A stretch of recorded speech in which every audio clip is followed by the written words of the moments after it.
The number was wrong, and it was going to destroy her. Lucas Reed, single father, former financial consultant, man who'd traded boardrooms for bedtime stories, spotted the error in seconds. The woman standing barefoot in the sand, designer suit soaked at the hem, didn't know her company was bleeding millions. She didn't know her CFO had just abandoned ship. She didn't know the vultures were already circling, but Lucas knew numbers, and this one was about to cost her everything. If you want to see how a father's instinct saved an empire, stay until the end. Hit that like button and comment your city so I can see how far this story travels. The morning had started with silence, which was exactly what Lucas Reed needed. No cartoons blaring from the living room. No tiny voice asking why clouds float or whether mermaids pay taxes. No negotiations over breakfast cereal or the eternal struggle of convincing a 6-year-old that yes, socks are mandatory, even in summer. Just Lucas, the Pacific Ocean, and the rare gift of 48 hours without single father responsibilities. His daughter Emma was safe with her Aunt Caroline, probably already elbow deep in cookie dough and craft supplies that would inevitably create a cleanup nightmare. But that was Caroline's problem for the weekend. Lucas had exactly 2 days to remember what it felt like to be a person instead of just dad. He'd chosen the beach not for Instagram-worthy sunrise photos or spiritual awakening nonsense, but because it was free, quiet at 7 a.m., and required nothing from him except walking. The wet sand was cold beneath his bare feet. The wind carried salt and the smell of seaweed. Gulls argued over something dead near the waterline. Perfect. Lucas had been walking for maybe 20 minutes when he saw her. At first she was just a silhouette, a dark figure standing motionless where the sand met the rocky outcropping at the beach's north end. As he got closer, details emerged that didn't fit the setting. She wore a suit. Not beach casual, not I'm pretending to be professional while on vacation business wear, but an actual tailored suit. Charcoal gray, probably worth more than Lucas's monthly rent. The jacket hung open, revealing a white silk blouse that the ocean breeze pressed against her frame. Her skirt ended just above her knees, and her bare feet, pale against the dark sand, held expensive heels that she'd apparently abandoned nearby. Her hair was dark, pulled back in what had probably started as a perfect bun, but had surrendered to the wind. She held a leather portfolio in both hands, staring at it like it contained either the secrets of the universe or her own death sentence. Lucas slowed, but didn't stop. Beach etiquette was simple. Don't bother people who clearly came here to not be bothered. He was about to pass when the wind gusted hard. The portfolio snapped open. Papers exploded into the air like panicked birds. The woman made a desperate grab but only managed to catch 2 sheets. The rest scattered, some tumbling down the beach, others dancing toward the water. Damn it! Her voice was sharp, controlled even in crisis. No, no, no! Lucas didn't think. Fatherhood had rewired his brain for automatic crisis response. Papers flying? Chase them. It didn't matter that they weren't his daughter's homework or permission slips or the appointment card he always lost. He sprinted. The wind was playing games, lifting sheets just as he reached for them, then dropping them teasingly just beyond his grasp. He caught one against his chest, pinned another under his foot, grabbed a third from the air like an outfielder making a desperate catch. Behind him, he heard the woman running too, her breath sharp with frustration. Lucas managed to snag 2 more pages before they hit the water. He spun, scanning for others, and saw the woman on her knees in the sand gathering what she could reach, her suit jacket trailing in the wet sand. 3 sheets were already in the surf, dissolving into expensive pulp. I got these, Lucas called, jogging toward her with his handful of rescued documents. She looked up, and he got his first clear view of her face. She was maybe 35, with sharp features that suggested she didn't smile often and didn't need to. Her eyes were dark, intense, currently blazing with a mixture of frustration and something else. Fear, maybe, or exhaustion so deep it looked like fear. Thank you. She stood quickly, brushing sand from her knees with one hand while clutching papers with the other. I appreciate... You've got sand on your... Lucas gestured vaguely at her jacket. I'm aware. Her tone could have frozen the ocean. The papers? Lucas handed them over, but as he did, his eyes caught something on the top sheet. Numbers. He'd spent 15 years as a financial consultant before Emma was born. Another 3 doing freelance work from home after his ex-wife left, before even that became too much to balance with solo parenting. But some instincts never died. These weren't just any numbers. This was a financial summary, company overview, quarterly projections, acquisition costs. And something was very, very wrong. This line here, Lucas pointed before he could stop himself. Your Q3 operating costs, they don't match the projected annual total. If you're running at this rate, you'd need to be spending nearly 40% less in Q4 to hit this number, which isn't realistic if you're scaling for, excuse me? The woman's voice dropped 10 degrees. Lucas looked up from the paper and found her staring at him with an expression that mixed shock with something dangerous. Sorry, he said quickly. Occupational hazard. I shouldn't have. Who are you? Nobody. Just a guy on the beach who reads too much. Lucas stepped back, raising his hands in surrender. I didn't mean to. Eyes are up here. The command was delivered with such absolute authority that Lucas straightened involuntarily, his gaze snapping from the paper to her face.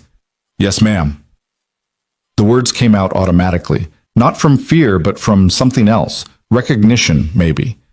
This was a woman who commanded rooms, who made decisions that affected hundreds of people, who probably hadn't heard the word no in years. And when she did, she simply replaced whoever said it. For a long moment, she just stared at him. Lucas waited, feeling oddly like he was 6 years old again, standing in the principal's office trying to explain why he'd corrected his math teacher's equation on the board. You're a financial analyst, she finally said. Not a question. Was. Long time ago. Lucas shrugged. Now I'm mostly just a dad who's really good at stretching a grocery budget. Something flickered in her expression, not softening exactly, but a slight recalibration. What did you see? She held up the paper he'd pointed at. In 5 seconds of glancing at this, Lucas hesitated. Every instinct said, walk away. This wasn't his business. He'd come to the beach specifically to not deal with other people's problems. But the number was still wrong, and wrong numbers meant something bad. Your operating costs are inflated, he said quietly. Either your Q3 spending was unusually high for some reason, or someone's categorizing expenses incorrectly. If I had to guess, and I'm just guessing based on the acquisition line items, you're probably bleeding money somewhere that's not showing up in the right columns. The woman's jaw tightened. How much of this did you read? Just the top sheet. I wasn't trying to snoop, Lucas stopped. Look, I'm sorry. This is none of my business. You want the papers back, or should I just go?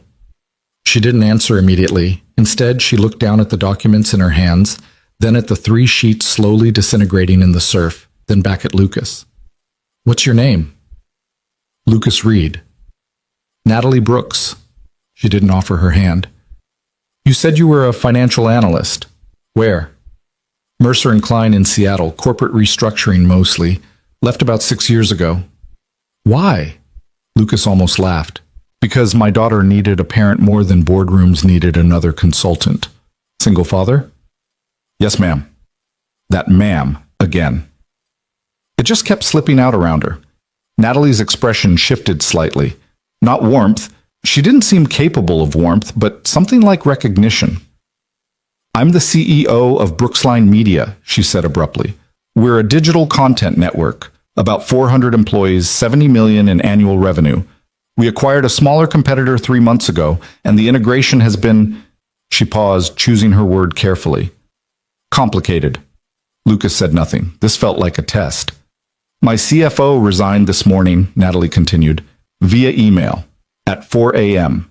No transition plan, no warning, just a 2-sentence message saying he was accepting another position effective immediately. That's illegal? Unethical? A burning red flag? Natalie's smile was sharp enough to draw blood. Yes, all of those things, which is why I came here instead of going to the office, because if I walked into that building right now, I'd either fire everyone or have a breakdown, and neither option is acceptable. The ocean filled the silence between them. The board meeting is Monday, Natalie said. One of our investors, Victor Lane, has been asking questions about the acquisition costs, implying there's financial mismanagement. My CFO's sudden departure is going to look like confirmation of that, which means Victor's going to push for my removal. Is there mismanagement? I don't know. The admission seemed to cost her. I trusted my CFO. He handled the numbers. I focused on content strategy, partnerships, growth. That's how executive teams are supposed to work. Until they don't, Lucas said quietly. Until they don't, Natalie agreed. Another wave crashed. A jogger passed behind them, earbuds in, oblivious. Mr. Reed, Natalie said slowly, how would you like a job? Lucas blinked. I'm sorry, what? Temporary position. Forensic review of our acquisition integration. I need to know if Victor's concerns are legitimate or if he's just positioning for a power play. You find the truth, I pay you, we both move on. I haven't worked in corporate finance in 6 years, but you can still spot a discrepancy in 5 seconds.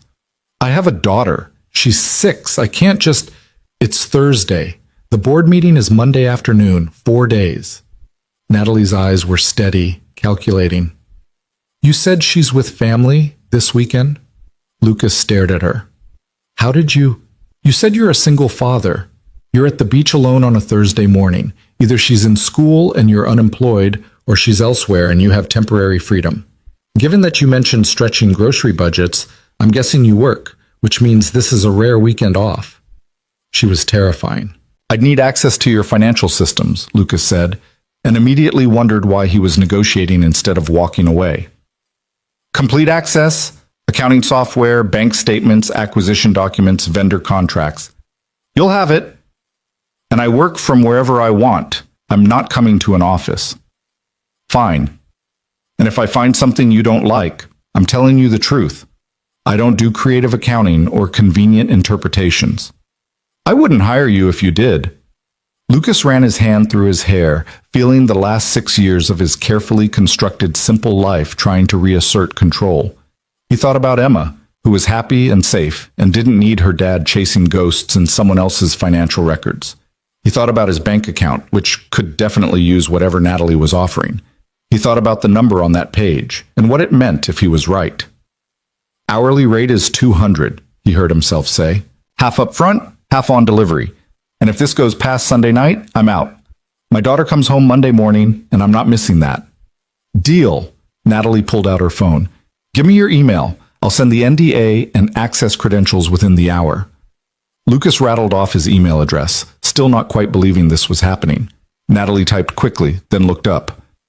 One more thing. This stays quiet. My team doesn't know I'm doing this. Victor Lane definitely can't know. As far as anyone's concerned, you don't exist.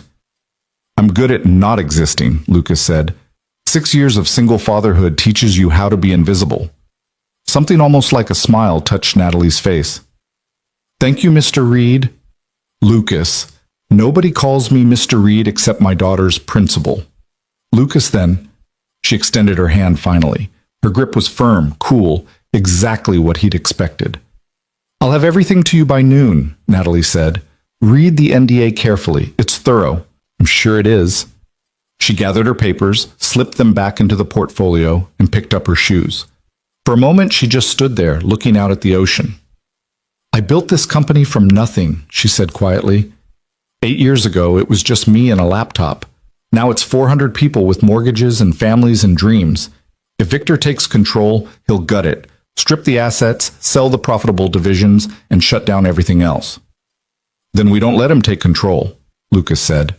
Natalie looked at him with something that might have been hope, if hope wore armor. Get me the truth, she said. That's all I need. Then she walked away, her bare feet leaving prints in the sand that the next wave erased. Lucas stood there for a long moment, watching her disappear around the rocky outcropping. His phone buzzed in his pocket, probably Caroline sending him a photo of Emma covered in cookie dough or paint or whatever chaos they'd created. Instead, it was an email notification. Subject, NDA and access credentials. Brooksline Media. Natalie didn't waste time. Lucas opened the attachment and started reading as he walked back toward his car. The NDA was, as promised, thorough. Brutally so. He'd seen lighter security clearances, but underneath the legal language, he could read what Natalie hadn't said out loud. She was desperate. People who weren't desperate didn't hire strangers they met on beaches. They didn't send access credentials to their entire financial system to someone they'd known for 10 minutes. She was drowning, and she'd grabbed the first hand she saw. Lucas reached his car, a 12-year-old Honda Civic with a child seat in the back and an impressive collection of dried Cheerios in the cup holders. He sat in the driver's seat without starting the engine, reading through the NDA twice more. If he signed this, he was in. No backing out, no changing his mind. His phone buzzed again. This time it was Caroline. Emma made you a card. It says, Daddy is the best, but she spelled it, Daddy is the B-set. And I'm never correcting her. The photo showed Emma holding up a piece of construction paper covered in glitter, stickers, and the kind of pure joy that only 6-year-olds could manufacture from craft supplies. Lucas smiled despite himself. Then he opened his email, typed his name into the NDA signature field, and hit send. The access credentials arrived 30 minutes later. Lucas was back in his rented beach house, a tiny one-bedroom place that cost too much but was all he could find on short notice, with his laptop open on the small kitchen table. Natalie's email was brief. Credentials attached. Start with the acquisition folder. Full due diligence package should be there. My CFO's last day of actual work was Tuesday, so anything after that is suspect. I need preliminary findings by Sunday morning. Full analysis by Monday noon if possible. NB Lucas logged into Brooksline Media's financial system and immediately felt like he'd stepped back in time. This was his language. Balance sheets, cash flow statements, vendor ledgers, payroll data. Numbers that told stories if you knew how to read them. He started with the acquisition documents. Brooksline had purchased a smaller content network called Velocity Digital 3 months ago. Purchase price, $18 million. The due diligence package was complete. Tax returns, asset valuations, employment contracts, intellectual property assessments. On paper, it looked clean. Lucas dug deeper. The integration expenses were logged in a separate folder. This was where things got interesting. When you bought a company, you didn't just hand over a check and call it done. You had to merge systems, consolidate offices, handle redundant employees, rebrand assets. All of that cost money. Brooksline's integration budget had been set at $2 million. Actual spending to date, $4.3 million. Lucas sat back, frowning. Budget overruns happened. But more than doubling your estimate in 3 months? That suggested either catastrophically bad planning or something else. He opened the expense details. The first few items made sense. System migration costs, severance packages, office consolidation. Standard stuff, if a bit pricey. Then he found the vendor payments. Over the past 3 months, Brooksline had paid nearly $1.2 million to a company called Apex Solutions Group for integration consulting services. Lucas had never heard of Apex Solutions Group. He opened a new browser tab and searched. The company had a website, sleek, professional, completely generic. The kind of site that looked legitimate but said absolutely nothing. Their services page listed every possible business consulting buzzword without actually explaining what they did. Red flag number 1. Lucas went back to the financial system and traced the payment history. Apex Solutions had been paid in 6 installments over 3 months. Each invoice was for exactly $200,000. Each was approved by the CFO personally. No supporting documentation, no timesheets, no deliverables listed, just consulting services and a signature. Lucas's phone rang, making him jump. Caroline's name flashed on the screen. Hey, he answered. Everything okay? Everything's perfect. Emma wanted to call and say goodnight. It's 2 p.m. She's having a sleepover experience. Apparently sleepovers require afternoon goodnight calls. I don't make the rules. Lucas heard rustling, then his daughter's voice. Daddy! Hey, Pumpkin, you having fun? Aunt Caroline let me put sprinkles on my sandwich. That sounds creative. It was disgusting, but I ate it anyway because I'm brave. Lucas laughed. You're very brave. You being good? The goodest. Are you having fun at the beach? He looked at his laptop screen, at the spreadsheet of suspicious payments, and the CEO who'd hired him out of desperation. Yeah, he said. I'm having fun. Good. Aunt Caroline says you need fun because you're always worried about grown-up stuff. Aunt Caroline is very wise. She also says I can stay up until 9 watching movies. Does she? Mm-hmm. So you don't have to worry about me. I'm totally fine. I'm glad, sweetheart. Okay? I love you. Bye. And she was gone, leaving him with dial tone and the echo of her joy. Lucas set down his phone and looked at the screen again. $1.2 million to a ghost company. He kept digging. By midnight, Lucas had found the pattern. It wasn't just Apex Solutions. There were 3 other vendors that had appeared in Brooksline's systems immediately after the acquisition. All of them had generic names and vaguer websites. All of them were being paid significant amounts for undefined consulting or integration services. Total, $2.8 million over 3 months. And every single payment had been personally approved by the CFO, who'd just resigned. Lucas created a spreadsheet tracking the payments, then cross-referenced them against the integration budget. Someone had been careful. The expenses were categorized across different departments, making them harder to spot if you weren't looking for a pattern. But they were there. He pulled up the vendor registration documents and found something interesting. All 4 companies had been registered to the same business address in Delaware. Delaware, where shell companies went to hide. Lucas searched the address. It belonged to a corporate services firm, the kind of place that existed solely to provide legal addresses for companies that didn't want to be found. He was staring at money laundering, or embezzlement, or both. His phone buzzed, an email from Natalie. Status update? Lucas checked the time, 12:47 a.m. Did this woman sleep? He typed back. Found something. Not good.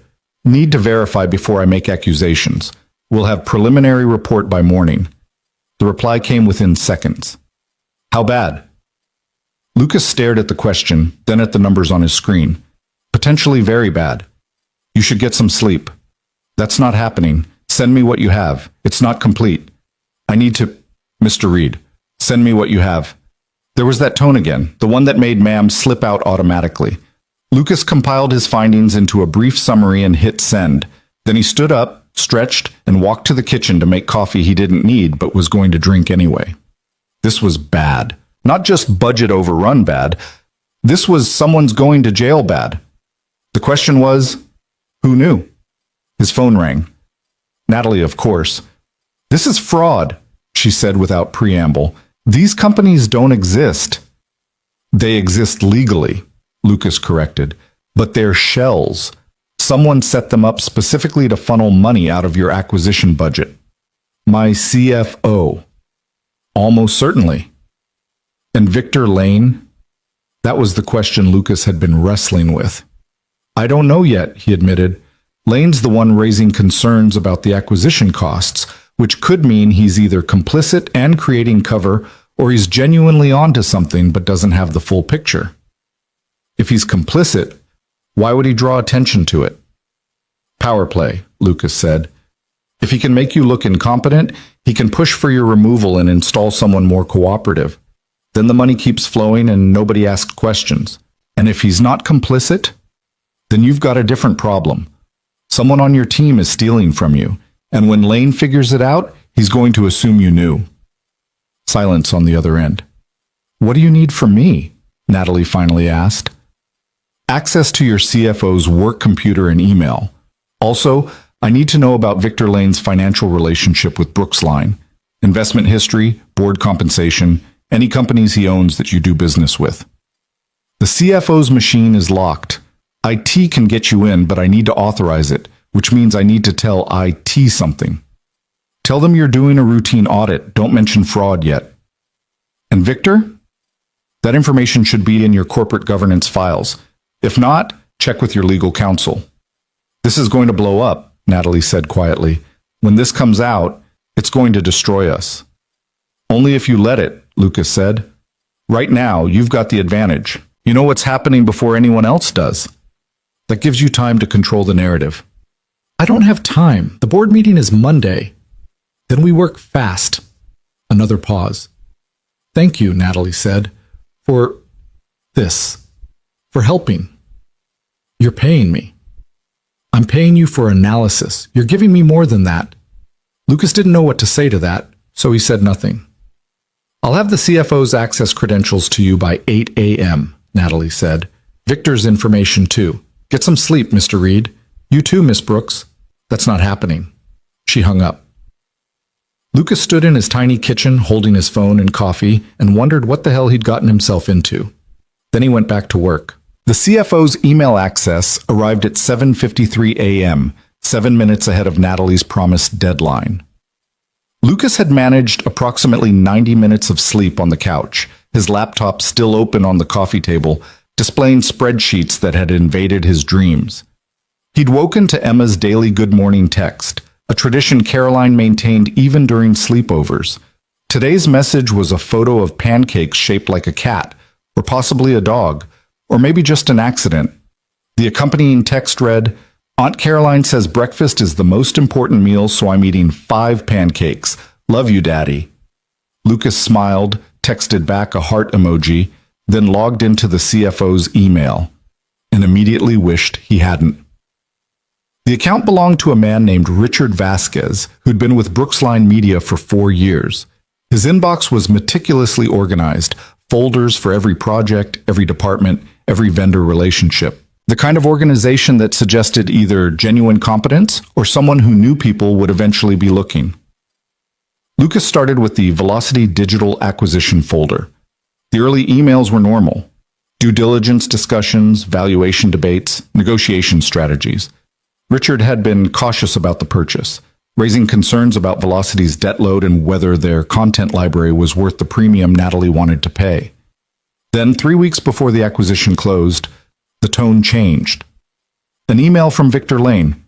"Richard, I've reviewed your concerns about the Velocity purchase. While I appreciate your diligence, I think you're being overly conservative. This acquisition positions us perfectly for the Q4 content push. Natalie's instincts here are sound." Richard's response, "Understood. I'll proceed with the current valuation model." Just like that. No further pushback, no documentation of his concerns for the record, just immediate capitulation. Lucas frowned. That wasn't how experienced CFOs operated. When you had legitimate concerns about an $18 million purchase, you didn't drop them because one board member told you to. Unless that board member had leverage. He kept reading. 2 days after the acquisition closed, Richard received an email from an address Lucas didn't recognize. Package confirmed. First installment processed per our agreement. Richard's response? Acknowledged. Lucas's heart rate kicked up. He traced the sender's email address, a Gmail account under the name Robert Chen. No company affiliation, no signature line, nothing that connected it to any legitimate business. He searched Richard's sent folder for other correspondence with Robert Chen. 17 emails over 3 months. All brief, all cryptic, all confirming installments or packages or processing. Lucas pulled up his timeline of the suspicious vendor payments and compared dates. Every time Brooksline paid one of the shell companies, Richard received an email from Robert Chen within 48 hours. He'd found his money launderer. The question now was whether Victor Lane was Robert Chen or whether Victor was simply providing cover while someone else ran the scheme. Lucas needed more data. He opened Richard's browser history, risky since IT could theoretically track this, but Natalie had given him authorization and he was running out of time. Richard had been careful. No direct searches for offshore accounts or money laundering, but he'd visited several cryptocurrency exchange sites, multiple travel booking engines showing flights to the Cayman Islands, and, interestingly, a legal advice forum where he'd posted an anonymous question about whistleblower protections. That last one stopped Lucas cold. The post was from 6 days ago. Hypothetically, if someone discovered financial fraud at their company but was pressured by a board member to stay quiet, what protections exist if they decide to report it? The responses were varied, mostly advising the poster to consult a real attorney, but one caught Lucas's attention. Document everything. Email yourself evidence from a personal account. Create a paper trail that proves you raised concerns. That's your insurance. Richard had taken that advice. Lucas searched Richard's sent mail for messages to external email addresses. There were dozens, mostly personal correspondence, industry newsletters, random vendor spam. But buried in the noise was a pattern. Over the past 3 weeks, Richard had forwarded himself to a private Gmail account copies of every vendor invoice, every payment authorization, every email exchange with Victor Lane about the acquisition. Richard wasn't just stealing, he was building a case, which meant he'd known exactly what was happening and had been preparing to either expose it or use it as leverage. The resignation suddenly made sense. Richard hadn't fled in panic. He'd exited strategically, with evidence and timing designed to maximum damage. The question was, damage to whom? Lucas pulled up Victor Lane's investor file and started reading. Victor had joined Brooksline's board 3 years ago as part of a Series B funding round. His venture capital firm, Lane Capital Partners, had invested $5 million for a 15% stake. Standard deal, nothing suspicious. But Victor had pushed hard for the Velocity acquisition, despite Richard's initial objections and despite Velocity's questionable financials. He'd overruled concerns, smoothed over problems, and generally acted like someone who needed that deal to close. Lucas searched Brooksline's vendor database for any companies connected to Lane Capital Partners. Nothing direct. But when he expanded his search to include companies that shared board members or investors with Lane's portfolio companies, he found something interesting. Apex Solutions Group, the ghost company that had received the largest chunk of fraudulent payments, was registered in Delaware by a law firm that also handled incorporation for 3 companies in Victor's investment portfolio. Not proof, but connection. Lucas was staring at the screen trying to decide his next move when his phone rang. "Tell me you have something," Natalie said without greeting. "Your CFO was documenting evidence before he left," Lucas said. He forwarded copies of everything to a personal email account. He was either planning to expose the fraud or use it as leverage. Against whom? That's what I can't tell yet, but Victor Lane is connected to at least one of the shell companies through a shared law firm. That's not evidence. No, it's not, but it's a thread. If I pull hard enough, Lucas. Natalie's voice was tight. Victor just called an emergency board meeting. Tomorrow, Saturday. He's claiming he has evidence of financial mismanagement and is demanding immediate oversight of all acquisition-related accounts. That's faster than I expected. He knows something or suspects something. Either way, if he gets access to those accounts before I can control the narrative, I'm done. Lucas heard the fear underneath her control. This was a woman who'd built an empire and could feel it crumbling. "Where are you?" he asked. "My office. I've been here since 3 a.m. Go home. Get some sleep. You're no good to anyone if you collapse." "I don't need sleep. I need answers." "You need both." Lucas stood, pacing the small living room. "Look, I can have a preliminary report by this afternoon. Enough to show the board that you're actively investigating. But if you want the full picture, who's involved, where the money went, how deep this goes, I need another day minimum. The meeting is tomorrow at 10 a.m. Then I work through the night. But Natalie, you need to be sharp. Victor's going to come at you hard, and if you're running on no sleep and pure adrenaline, you'll make mistakes." Silence. "When did you start calling me Natalie?" she asked. Lucas paused. He hadn't realized he had. "When you started calling me at 8 a.m. on a Saturday like we're war buddies," he said, something that might have been a laugh. "Fair enough. What do you need from me?" "Access to Victor's emails if you can get it legally. Otherwise, I need to talk to Richard Vasquez directly." "Richard's not going to talk. He's lawyered up." "Everyone talks if you ask the right questions. You have his personal contact information? I'm not giving you his number so you can harass him. I'm not going to harass him. I'm going to offer him a deal." "What kind of deal?" "The kind where he helps us and doesn't go to prison." But Lucas could practically hear Natalie thinking, weighing options, calculating risk. "I'll text you his number," she finally said. "But if this backfires, it won't." "You don't know that." "No," Lucas admitted, "but I'm good at reading people, and Richard's scared. Scared people make deals. And if he's working with Victor, then we're in trouble regardless, and at least we'll know." Another pause. "I hired you 2 days ago," Natalie said. "Now you're negotiating with potential criminals on my behalf." "You hired me to find the truth. This is how you find truth. You follow it into uncomfortable places and ask uncomfortable questions." "Is that what they taught you at Mercer and Klein?" "No. That's what single fatherhood taught me. Kids lie when they're scared. Adults do the same thing, just with bigger words. This time Natalie definitely laughed, though it was brief and sharp. Richard's number is coming to you now, she said. Don't make me regret this. I'll do my best. Lucas? Yeah? Thank you for caring. You don't have to. Yes, I do, Lucas said quietly. 400 people work for you.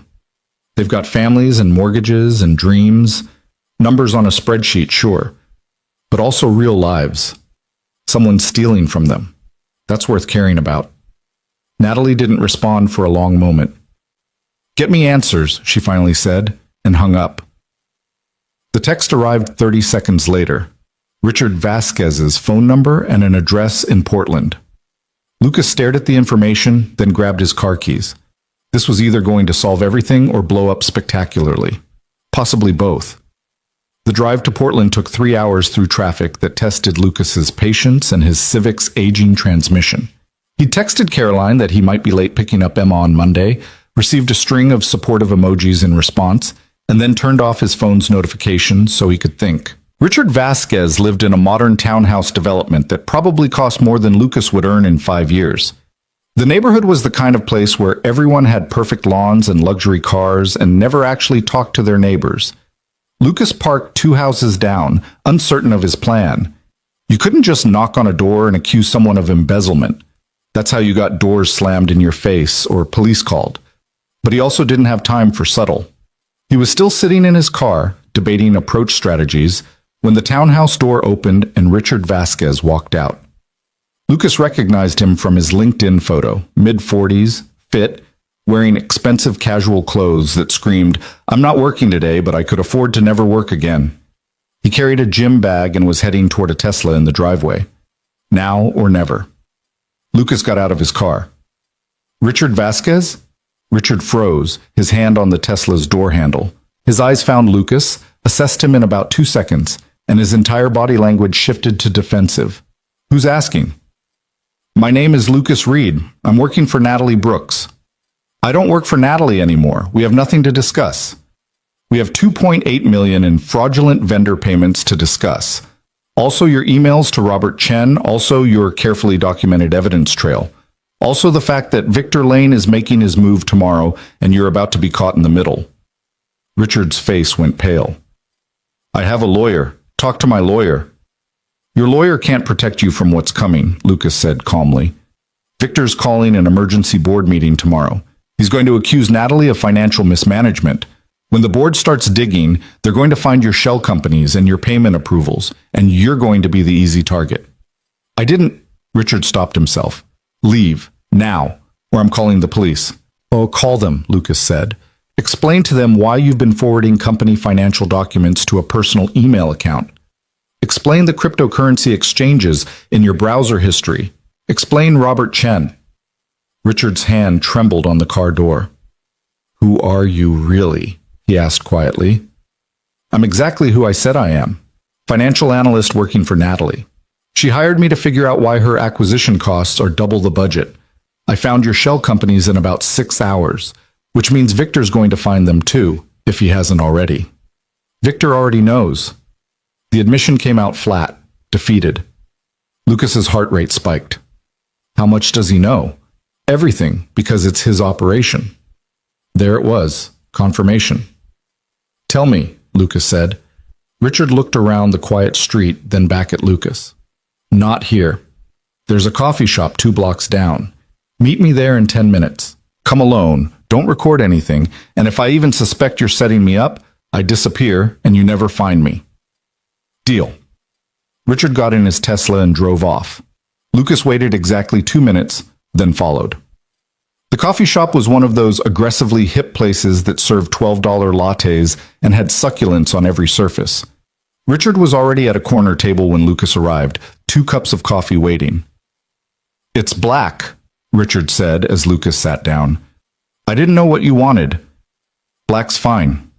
They sat in silence for a moment, 2 men who'd never met, now connected by fraud and fear. Victor approached me 3 months before the Velocity acquisition, Richard finally said. He had documentation showing that I'd made some questionable stock trades using company information. Nothing massive, maybe 30,000 in profit, but enough to get me fired and possibly charged. He blackmailed you. He offered me a partnership. Help him funnel acquisition funds through shell companies. He makes the trading thing disappear, plus I get 20% of whatever we pull. All I had to do was approve the payments and keep my mouth shut. And you said yes. I said yes. Richard's hands wrapped around his coffee cup. I told myself it was Natalie's fault. She pushed for an acquisition that didn't make financial sense. She ignored my concerns. She was so focused on growth that she didn't care about sustainability. I rationalized it. But then you changed your mind. I started seeing what it was doing. The company couldn't absorb those costs. We were cutting content budgets, delaying employee raises, shutting down projects. And Natalie kept asking me why we were so far over budget, and I kept lying to her face.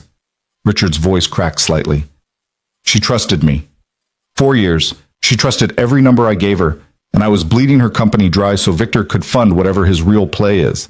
What is his real play? I don't know. He never told me the end game, but he's been systematically weakening Brooksline for months. The money we stole is just part of it. He's also been spreading negative stories to industry press, poaching key employees, making sure every problem gets amplified. He wants control of the company. He wants to destroy it, Richard corrected. If he just wanted control, there are easier ways. This is personal for him. Something between him and Natalie. Lucas processed that. The evidence you've been collecting is my insurance policy. Victor thinks I'm weak. He thinks I'll take the fall quietly if things go bad. But I documented everything.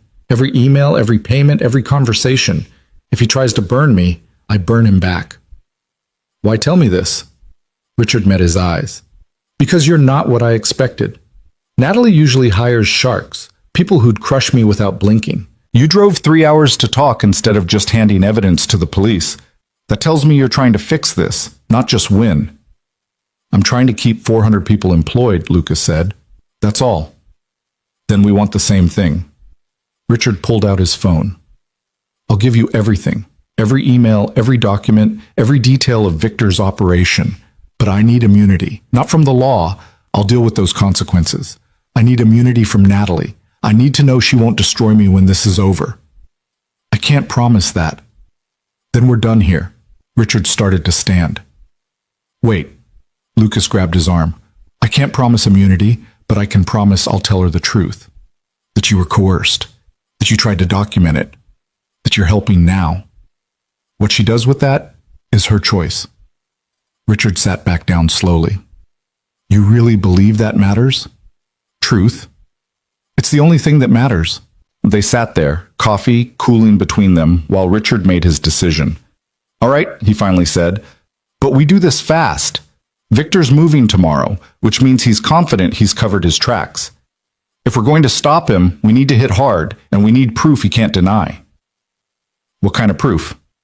The kind that shows he wasn't just stealing money. He was using it for something specific. Something illegal enough that the board won't just fire him, they'll hand him over to prosecutors. Richard pulled out his phone and started scrolling through files. 3 weeks ago, I got suspicious about where the money was actually going. Victor told me it was being redistributed to his offshore accounts, but the amounts didn't track.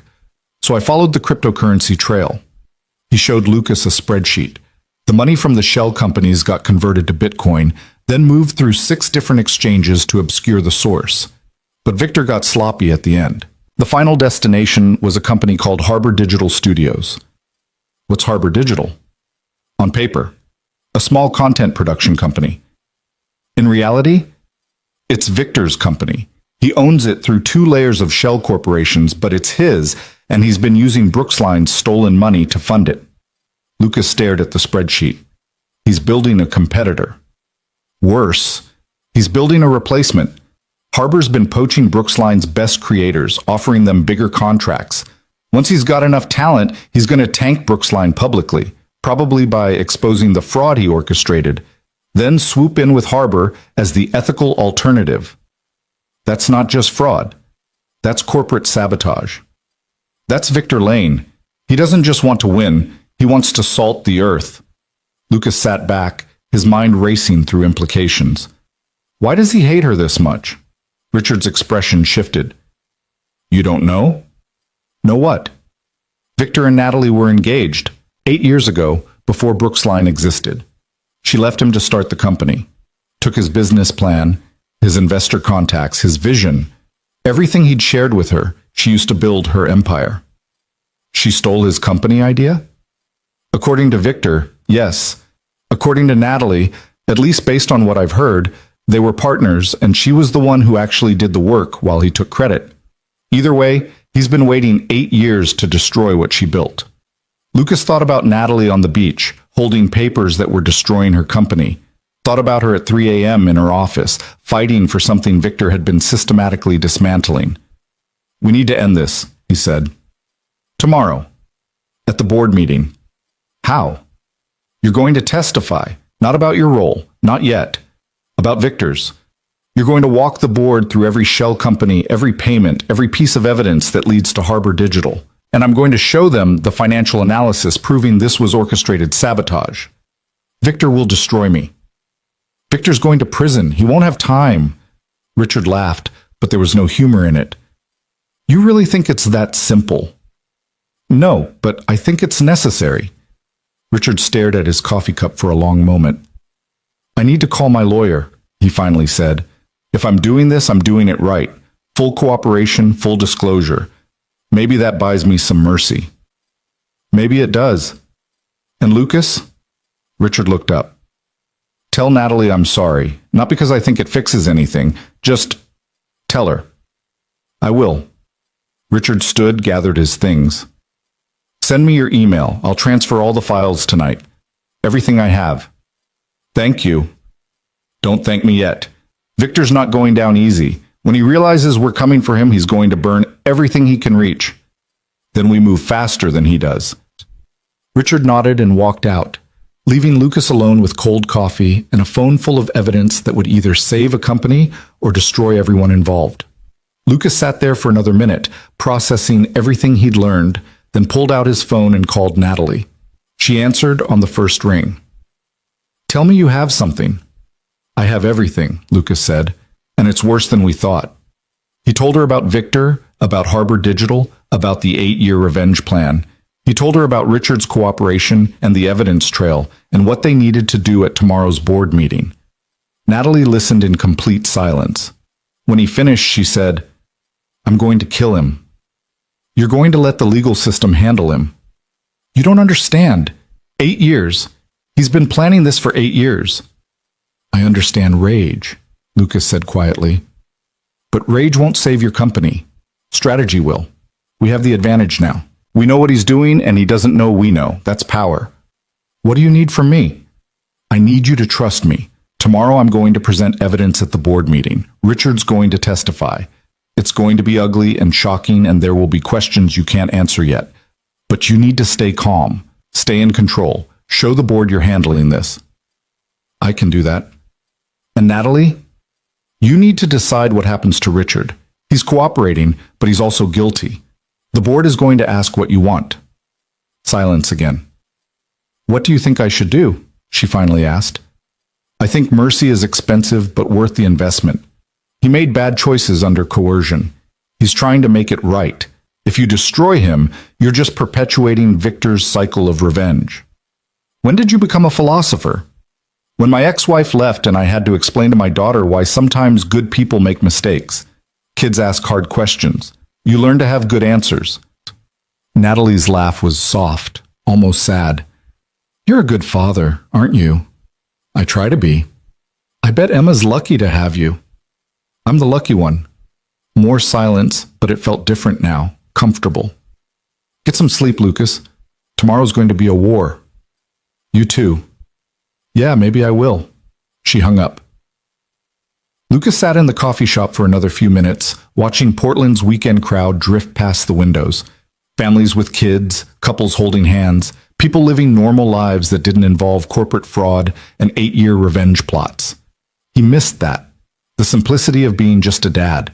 But somewhere along the way, he'd gotten pulled back into this world. And maybe that wasn't entirely bad. Maybe Emma could have a father who was both present and purposeful, who showed her you could be kind and still fight for what's right. His phone buzzed. Richard's file transfer had arrived. Gigabytes of evidence, organized with the same meticulous care Richard had shown in his email folders. Lucas downloaded everything, then started driving back to his beach rental. He had 16 hours to build a case that would end Victor Lane. Time to get to work. The beach house was dark when Lucas returned, the ocean audible through the thin walls, waves hitting sand in a rhythm that should have been calming but only reminded him how little time he had. He dropped his laptop bag on the kitchen table, grabbed the half pot of coffee he'd made that morning, now cold and bitter, and got to work. Richard's files were comprehensive to the point of obsession. Every email thread had been preserved with full headers showing timestamps and IP addresses. Every invoice had supporting documentation. Every payment had been traced through its complete journey from Brooksline's accounts to the shell companies, to the cryptocurrency exchanges, and finally to Harbor Digital Studios. It was beautiful in a way that only a financial analyst could appreciate. Richard had built a case so airtight that even the best defense attorney would struggle to create reasonable doubt. But beauty didn't matter if Lucas couldn't present it effectively. The board meeting was in 14 hours, and he needed to distill gigabytes of evidence into a narrative clear enough for non-financial people to understand and damning enough that they'd have no choice but to act. He opened a new document and started outlining. The challenge wasn't the facts. Those were irrefutable. The challenge was the story. Board members didn't respond to spreadsheets. They responded to narrative, to clear villains and victims, to understanding how they'd been deceived and why they should care. Lucas had to make them feel it. He was 3 hours deep into building the presentation when his phone rang. Caroline's name flashed on the screen, and his heart immediately kicked into panic mode. It was 11 p.m. She never called this late unless something was wrong. "Is Emma okay?" he answered. "She's fine. She's asleep. I'm calling about you." Lucas exhaled. "I'm fine too." "Are you?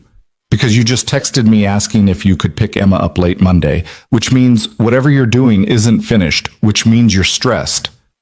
"I'm working on a project. It's almost done." "Lucas." Caroline's voice shifted to the tone she'd used when they were kids, and she caught him lying about homework. "I've known you your entire life. You don't do projects that require weekend work and stress texting. What's actually happening?"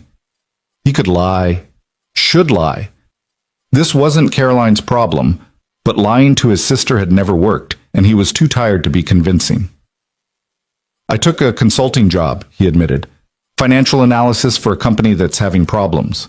It's short-term, pays well, and I'm trying to finish before Monday so nothing interferes with Emma." "What kind of problems?" "The kind involving fraud and corporate sabotage." Silence. "Lucas." "I know. You haven't worked in corporate finance in 6 years. You got out because it was destroying you. Remember? 80-hour weeks, constant travel, missing every important moment because some executive needed a report? This is different. How? Because I'm in control. I set the terms. And because 400 people are going to lose their jobs if I don't finish this." More silence. He could practically hear Caroline processing, weighing whether to push harder or let it go. "Is this dangerous?" she finally asked. "No, it's just complicated." "That's not the same thing. Caroline, I'm fine. I'm sitting in a beach house drinking bad coffee and building PowerPoint slides. The most dangerous thing here is my caffeine intake."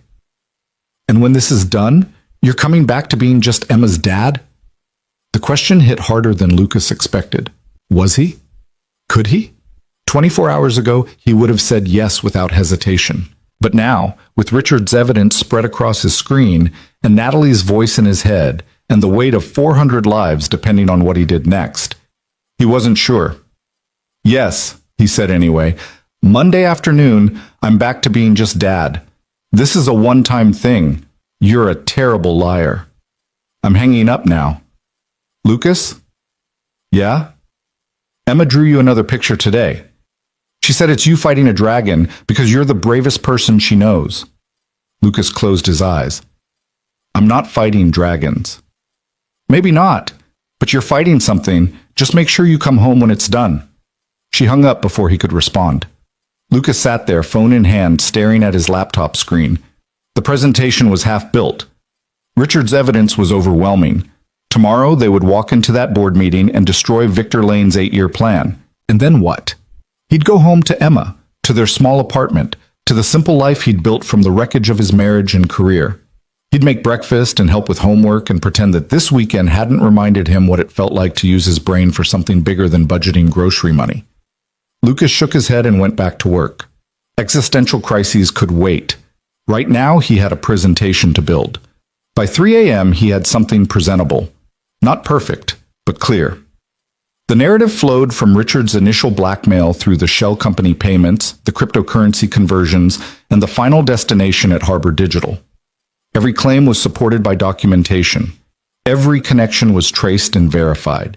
He'd structured it to hit the board in waves. First, establish that fraud occurred. Second, show the pattern proving it was systematic. Third, reveal Victor's involvement. Fourth, demonstrate that this wasn't just theft, but corporate sabotage designed to destroy Brooksline while building a competitor. The final slide was simple. A side-by-side comparison of Brooksline's declining content budget and Harbor Digital's expansion timeline. The correlation was undeniable. Lucas saved the file, emailed it to Natalie with the subject line, "Board presentation final," then collapsed on the couch without bothering to change clothes. He was asleep in seconds. His phone woke him 4 hours later. Sunlight streamed through the windows, and for a disorienting moment, Lucas forgot where he was and why his neck hurt. Then he saw Natalie's name on the screen, and everything came rushing back. "Did you sleep?" he answered. 3 hours. You? 4. We're basically functioning adults. I read your presentation. Her voice was different, steadier, like she'd found solid ground after days of drowning. It's good. Better than good. The board won't be able to ignore this. That's the idea. Richard's really going to testify. He is. I talked to his lawyer last night. They're presenting it as full cooperation in exchange for consideration. The lawyer thinks if Richard comes clean completely, the DA might offer a deal. And what do you think? Lucas hesitated. I think Richard made bad choices, but he's trying to make them right. I think people deserve second chances when they earn them. Even when they steal millions? He didn't keep it, Victor did. Richard was a tool, a willing tool, yes, but still a tool. Natalie was quiet for a moment. You see the best in people. That's either admirable or naive. My daughter thinks everyone deserves kindness until they prove otherwise. I'm just following her example. She sounds wise. She's 6. She also thinks vegetables are a conspiracy. That got a real laugh. The board meeting starts at 10. I'm sending a car for you at 9. Don't argue. I wasn't going to. My Civic barely made it to Portland yesterday. Lucas? Yeah? Whatever happens today, thank you. For caring when you didn't have to. For fighting when it wasn't your fight. It became my fight the moment I saw that number on the beach. Some things you can't walk away from. Still. Thank you. She hung up, and Lucas dragged himself to the shower, trying to wash away the exhaustion and caffeine jitters and the growing sense that today was going to change everything. The car Natalie sent wasn't just a car, it was a black Mercedes with a driver who looked like he moonlighted as a bodyguard. Lucas felt ridiculous climbing into it wearing the one decent suit he'd brought, wrinkled from being shoved in a duffel bag. The drive to Brooksline's headquarters took 40 minutes through Sunday morning traffic that was mercifully light. Lucas used the time to review his presentation one last time, making minor tweaks, strengthening transitions, ensuring every word counted. His phone buzzed with a text from Emma. Good morning, Daddy. Aunt Caroline says you're working hard. I'm proud of you. Here's a picture of my dragon drawing. The attached image showed a crayon masterpiece of a stick figure, him presumably, holding a sword and facing a green dragon that breathed red fire. Emma had written "Daddy the Bravest" across the top in uneven letters. Lucas saved the image and set it as his phone's wallpaper. Whatever happened today, he was doing this for her.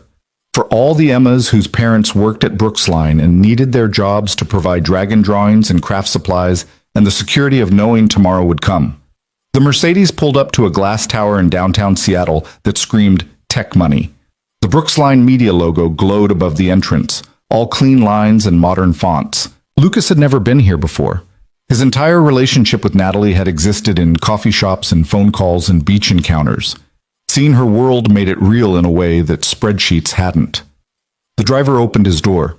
"Ms. Brooks is waiting in the executive conference room, 12th floor. Someone will meet you at reception." Lucas thanked him and walked into the building, feeling like an imposter.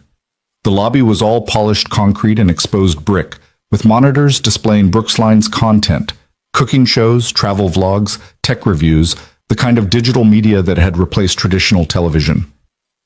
400 people worked here. 400 lives that Victor Lane was willing to destroy for revenge. Not today. A young woman in professional attire met him at reception. "Mr. Reed, I'm Jennifer, Miss Brooks's executive assistant. If you'll follow me." They took an elevator to the 12th floor in silence. Jennifer led him down a hallway lined with awards and framed magazine covers featuring Natalie, then stopped outside a conference room with glass walls. Through the glass, Lucas could see Natalie standing at the head of a massive table, reviewing documents. She wore a black suit that probably cost more than his car, her hair pulled back severely, every inch the CEO. She looked up as Jennifer opened the door.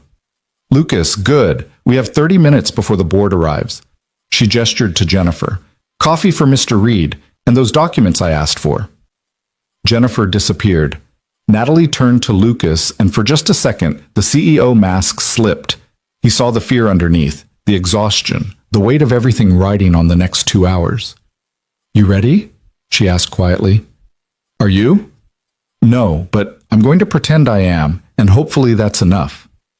"It will be." Jennifer returned with coffee and a stack of folders.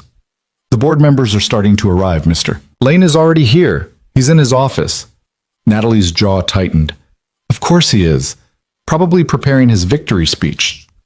"Or his defense," Lucas offered. "Victor doesn't defend. He attacks. That's who he is." The conference room door opened and an older man in an expensive suit walked in, followed by 2 others. Then a woman in her 60s. Then 3 more people Lucas didn't recognize. The board was assembling. Each member took a seat around the massive table, creating an almost theatrical arrangement. Natalie remained standing at the head. Lucas took a seat along the wall, present but not part of the board, a witness waiting for his moment. At 9:58, Victor Lane walked in. He was exactly what Lucas expected. Mid-40s, tailored suit, confident stride, the kind of smile that never reached the eyes. He carried a leather portfolio and had the bearing of someone who owned every room he entered. His eyes swept the conference room, cataloging attendees, then stopped on Lucas. "Who's this?" he asked Natalie directly. "Financial consultant. I've asked him to review some irregularities in our acquisition expenses." Victor's smile didn't waver, but something cold flashed in his eyes. "Interesting timing. I've called this meeting to discuss those same irregularities." "Then we'll have a productive conversation," Natalie said smoothly. Victor took his seat. The room settled into tense silence. At exactly 10 a.m., Natalie called the meeting to order. "Thank you all for coming on short notice," she began. Victor requested this emergency session to discuss concerns about the Velocity Digital acquisition. Before we hear from him, I'd like to provide context. Victor leaned back in his chair, radiating confidence. "By all means." Natalie nodded to Lucas. "Mr. Reed has been conducting an independent forensic analysis of our acquisition expenses. Lucas, would you present your findings?"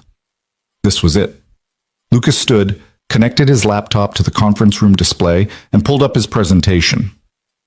"Over the past 72 hours," he began, "I've analyzed approximately 3 months of financial data related to the Velocity Digital acquisition. What I found indicates systematic fraud designed to damage Brooksline Media while funding a competitor." The room went still. Lucas clicked to his first slide, showing the budget versus actual spending. The acquisition was budgeted at $2 million for integration costs. Actual spending reached $4.3 million. This slide shows where that excess went. Next slide. The shell companies. 4 vendor companies appeared in Brooksline's systems immediately after the acquisition. Apex Solutions Group, Summit Consulting Partners, Horizon Business Services, and Strategic Integration LLC. Combined, they received $2.8 million in payments over 3 months. Victor's expression remained neutral, but Lucas saw his fingers tap once against the table. A tell. These companies share several characteristics, Lucas continued. All were registered in Delaware within a 2-week period before the acquisition closed. All use the same incorporation service. All have generic websites with no actual business presence. And all payments were personally approved by CFO Richard Vasquez. One of the board members, an older woman Lucas recognized from the lobby photos as Sarah Chen, Brooksline's lead independent director, leaned forward. "Are you saying Richard embezzled this money?" "I'm saying Richard approved these payments under duress, but he wasn't the architect." Lucas clicked to the next slide, the money trail. Payments from the shell companies were converted to cryptocurrency and moved through multiple exchanges. The final destination was a company called Harbor Digital Studios. He pulled up Harbor's corporate structure. Harbor Digital is owned through a network of shell corporations. But when you trace through the layers, the ultimate owner is Lane Capital Partners. Every eye in the room turned to Victor. His smile was gone now, replaced by something harder. "That's an interesting conspiracy theory," Victor said calmly. "But Harbor Digital is a portfolio company, yes. Lane Capital invested in it 18 months ago. That's not a crime." "Investment isn't a crime," Lucas agreed. "Using stolen funds to finance a competing business while sabotaging the company you're supposed to be overseeing is." He clicked through a series of slides showing Harbor's hiring patterns. Every major hire had come from Brooksline, lured away with contracts that Harbor shouldn't have been able to afford based on its revenue. Harbor has been systematically poaching Brooksline's talent using money stolen from Brooksline, Lucas said. "This isn't market competition, it's corporate sabotage funded by fraud." Victor stood abruptly.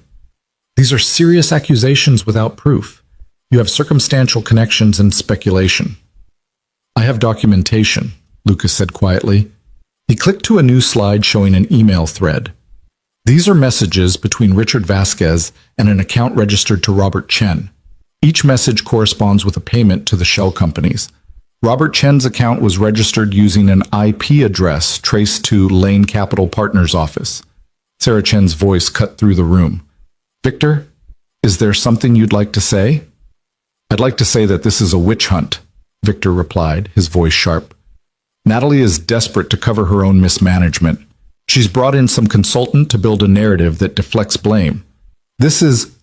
The conference room door opened. Richard Vasquez walked in, accompanied by a man in a gray suit who carried himself like an attorney. Victor's face went pale.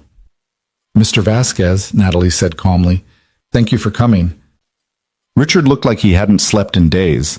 His eyes found Victor, held for a moment, then moved to the board. "My name is Richard Vasquez," he said, his voice steady despite the tremor in his hands. "I was CFO of Brooksline Media until Thursday. I'm here to provide testimony about financial fraud I participated in under coercion from Victor Lane." The room erupted. Board members spoke over each other, demanding explanations, asking questions. Victor remained standing, his jaw clenched, eyes blazing at Richard with pure hatred. Sarah Chen raised her hand and the room quieted. "Mr. Vasquez," she said, "you understand that what you're about to say can be used against you legally?" "I do. My attorney has advised me to invoke my Fifth Amendment rights, but I believe the truth matters more than my personal legal jeopardy." Richard pulled out a folder. "I have documentation of every fraudulent payment, every email exchange, every conversation where Victor Lane directed me to funnel company funds to his shell companies. I'm prepared to provide all of it to this board and to cooperate fully with any investigation." Victor's voice was ice. "You're lying. This is a coordinated effort to pull..." "To what?" Richard turned to face him directly. "To stop you from destroying the company you've spent 8 years trying to ruin? To prevent you from using Natalie's success to fund your revenge fantasy?" "You have no idea what you're talking about." "I know exactly what I'm talking about. You told me yourself. You said Natalie stole everything from you, that she deserved to watch it all burn. You said this was about justice." Victor moved toward Richard, and Lucas instinctively stepped between them. "Sit down," Lucas said quietly, "or leave. Your choice." Victor stared at him, and Lucas saw something dangerous there. Rage barely contained, pride wounded beyond healing. "You think you've won," Victor said, his voice low. "You have no idea what's coming." "Mr. Lane," Sarah Chen's voice was sharp, I'm suspending your board seat effective immediately pending a full investigation. You need to leave this building. You can't. I can and I am. Security will escort you. As if summoned, 2 security officers appeared in the doorway. Victor looked around the room at the board members who'd once deferred to his judgment, at Natalie standing calm and controlled at the head of the table, at Lucas who'd unraveled everything in less than a week. "This isn't over," Victor said. Then he walked out, security following.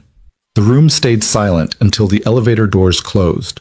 Sarah Chen turned to Natalie. "We need to discuss next steps. Legal counsel, damage control, financial audit.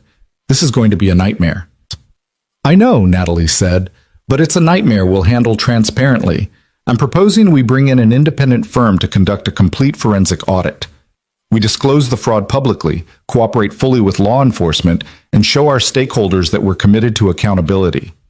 Another board member, a younger man Lucas didn't recognize, spoke up. "That could destroy shareholder value." "Covering it up would destroy the company," Natalie countered. "We do this right. We take the hit. We rebuild trust." Lucas watched her command the room, saw the CEO who'd built an empire from nothing, who'd been knocked down and was choosing to get back up with integrity.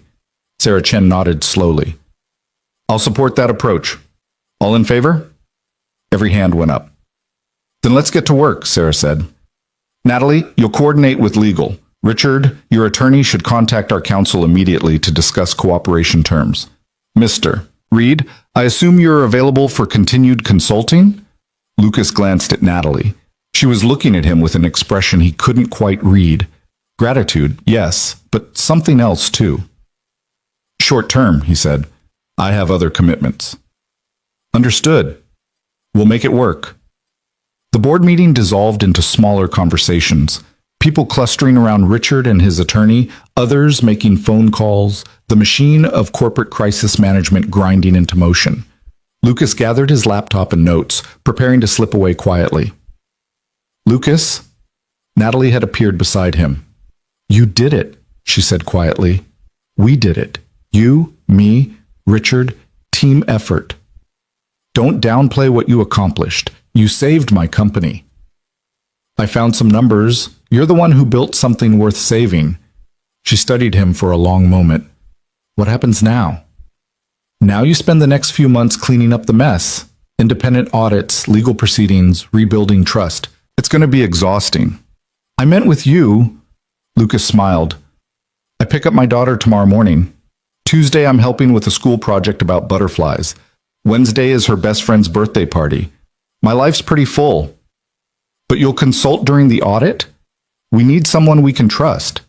Limited hours, remote work only, and Emma comes first, always. I wouldn't ask for anything else." They stood there as the conference room slowly emptied around them, 2 people who'd met 4 days ago and had somehow fought a war together. "Natalie," Lucas said carefully, "what Victor said about you stealing his company idea is partially true," she interrupted. "We were partners. We planned to start a digital media company together. But Victor wanted to build something shallow, clickbait and viral nonsense. I wanted to create actual content worth watching. When we couldn't agree, I left and started Brooksline myself. I did use some of his investor contacts. I did build on ideas we discussed together. That's not stealing, that's a partnership ending. Tell that to Victor. In his mind, I betrayed him, took everything and left him with nothing. So he spent 8 years planning revenge. Some people can't let go." Natalie's expression was sad. "I actually feel sorry for him. All that intelligence and drive wasted on hatred." Lucas thought about his ex-wife, about the anger he'd felt when she left, about the choice he'd made to channel that into being a better father instead of seeking revenge. "Forgiveness is cheaper than hatred," he said. "Takes less energy, hurts fewer people." "Is that more wisdom from Emma?" "That's from me learning the hard way." Natalie smiled. "You're a good man, Lucas Reed. I'm just a dad doing his best. You're more than that, but I'll let you believe otherwise if it makes you comfortable." She extended her hand and Lucas shook it, feeling the same firm grip as that first meeting on the beach. "Thank you," Natalie said, "for everything. Thank you for trusting a stranger. You're not a stranger anymore. She walked away to rejoin the board members, slipping back into CEO mode like putting on armor. Lucas headed for the elevator, exhausted and wired and ready to be done with corporate wars. The lobby was quiet, the Sunday morning calm not yet broken by Monday's business. His phone buzzed as he walked outside. Caroline checking in. He called her back. "It's done," he said when she answered. "You okay?" "I'm tired. But yeah, I'm okay." "Coming home?" "Tomorrow. I'll pick up Emma and we'll come home." She'll be excited. She's been counting down hours. Lucas smiled, feeling the weight of the weekend start to lift. "Tell her I love her, and I'll see her soon." "Will do." "Lucas? Yeah? I'm proud of you. Whatever you did this weekend, I'm proud." He stood on the sidewalk outside Brooksline Media headquarters, Sunday sun warming his face, and felt something settle inside him. The knowledge that he'd done what needed doing, that he'd helped when he could have walked away, that he'd remembered how to be more than just Emma's dad without forgetting that being Emma's dad was the most important thing. "Thanks, Caroline," he said. "I'll see you tomorrow." He hung up and started walking, no particular destination in mind, just movement through a city that was waking up to a normal Sunday, while behind him a company began the long work of healing from betrayal. Tomorrow, he'd return to his real life. But today, for just a moment, Lucas let himself feel what it was like to have fought and won, to have mattered in a way that stretched beyond bedtime stories and breakfast negotiations. The ocean was visible between buildings, gray-blue and infinite. Lucas thought about the woman he'd met on the beach 4 days ago, papers flying in the wind, desperation barely concealed beneath corporate armor. He'd helped her. Not because she'd paid him, though that would cover Emma's summer camp. Not because it was exciting to use his brain again, though it was. But because when you saw someone drowning, you offered your hand. That's what Emma would have done. She would have helped because helping was what good people did. Lucas pulled out his phone and looked at his wallpaper. Emma's dragon drawing, all crayon confidence and unconditional belief that her dad could fight monsters. "Not dragons, pumpkin," he said quietly to the image, "but close enough." Then he headed back to the beach house to pack, to leave behind this brief return to his old life, to remember that the most important numbers in his world weren't on spreadsheets, but in the hours and minutes he got to spend being someone's whole world. The sun climbed higher, the city moved around him, and Lucas Reed, single father and accidental hero, smiled and kept walking. The beach house felt different when Lucas returned, quieter somehow, though nothing had physically changed. His laptop still sat on the kitchen table surrounded by cold coffee cups. His duffel bag still sprawled open in the bedroom corner, but the weight that had pressed on his shoulders for 4 days had lifted, leaving behind something he couldn't quite name. Relief, maybe. Or exhaustion so complete it felt like peace. He spent the rest of Sunday afternoon cleaning up the evidence of his weekend war. He deleted sensitive files, organized receipts for Natalie's accounting department, and drafted a brief summary of remaining work needed for the forensic audit. Professional closure, the kind that let him walk away knowing he'd left no loose ends. By sunset, he was done. The beach called to him one last time, and Lucas found himself walking the same stretch of sand where he'd met Natalie 5 days ago. Hard to believe it had only been 5 days. Hard to believe that a chance encounter and some scattered papers had led to corporate espionage and courtroom-worthy evidence in the destruction of an 8-year revenge plot. His phone rang as he reached the spot where Natalie had stood, barefoot and desperate. Her name on the screen made him smile despite himself. "Should you be calling me?" he answered. "Don't you have a company to save?" "The company's saving itself for now. Legal's handling the immediate crisis, Sarah Chen is managing the board, and I've been ordered to go home and sleep by approximately 17 people. Are you going to follow that order? Absolutely not. I'm in my office planning next quarter's content strategy because sitting still makes me think about Victor, and thinking about Victor makes me want to throw things." Lucas heard the tremor beneath her forced lightness. The adrenaline crash was hitting, the reality of how close she'd come to losing everything. "You should throw things," he said. "Might be therapeutic. I have a very expensive vase that's been tempting me all day." "Do it. I won't tell." A pause, then the distinct sound of something shattering. "That was $700, Natalie said, sounding surprised at herself. And you're right. That was therapeutic. Glad I could help. Lucas, I've been thinking about what happens next. The audit's going to take months. We'll need someone to coordinate with the investigators, translate the financial findings, help rebuild our internal controls. I know you said limited hours, but I meant it. Emma comes first. I know, and I'm not asking you to choose. I'm asking if there's a way to make both work. Remote consulting, flexible schedule, whatever you need. I'll pay whatever rate makes it worth your time. Lucas watched the ocean roll in, thought about his bank account that desperately needed whatever Natalie was offering, thought about Emma, who deserved summer camp and new shoes and maybe even that bike she'd been hinting about for months. 2 days a week, he heard himself say, Tuesday and Thursday, while Emma's in school. 4 hours maximum. And the second she needs me for something, school event, sick day, bad dream, I'm out. No negotiations. Deal. Send me your rate. $300 an hour. That's more than you charged this weekend. This weekend was crisis rates. Long-term consulting is different. Plus, I have to explain to my daughter why Daddy's working again, and that conversation's worth the premium. Natalie laughed, and it sounded genuine this time. You're going to tell a 6-year-old about corporate fraud? I'm going to tell her about helping people who need help. She understands that. She sounds remarkable. She is. You'll meet her eventually if we're working together. She likes to video call during lunch. I look forward to it. They fell into comfortable silence, the kind that happens between people who've been through something together.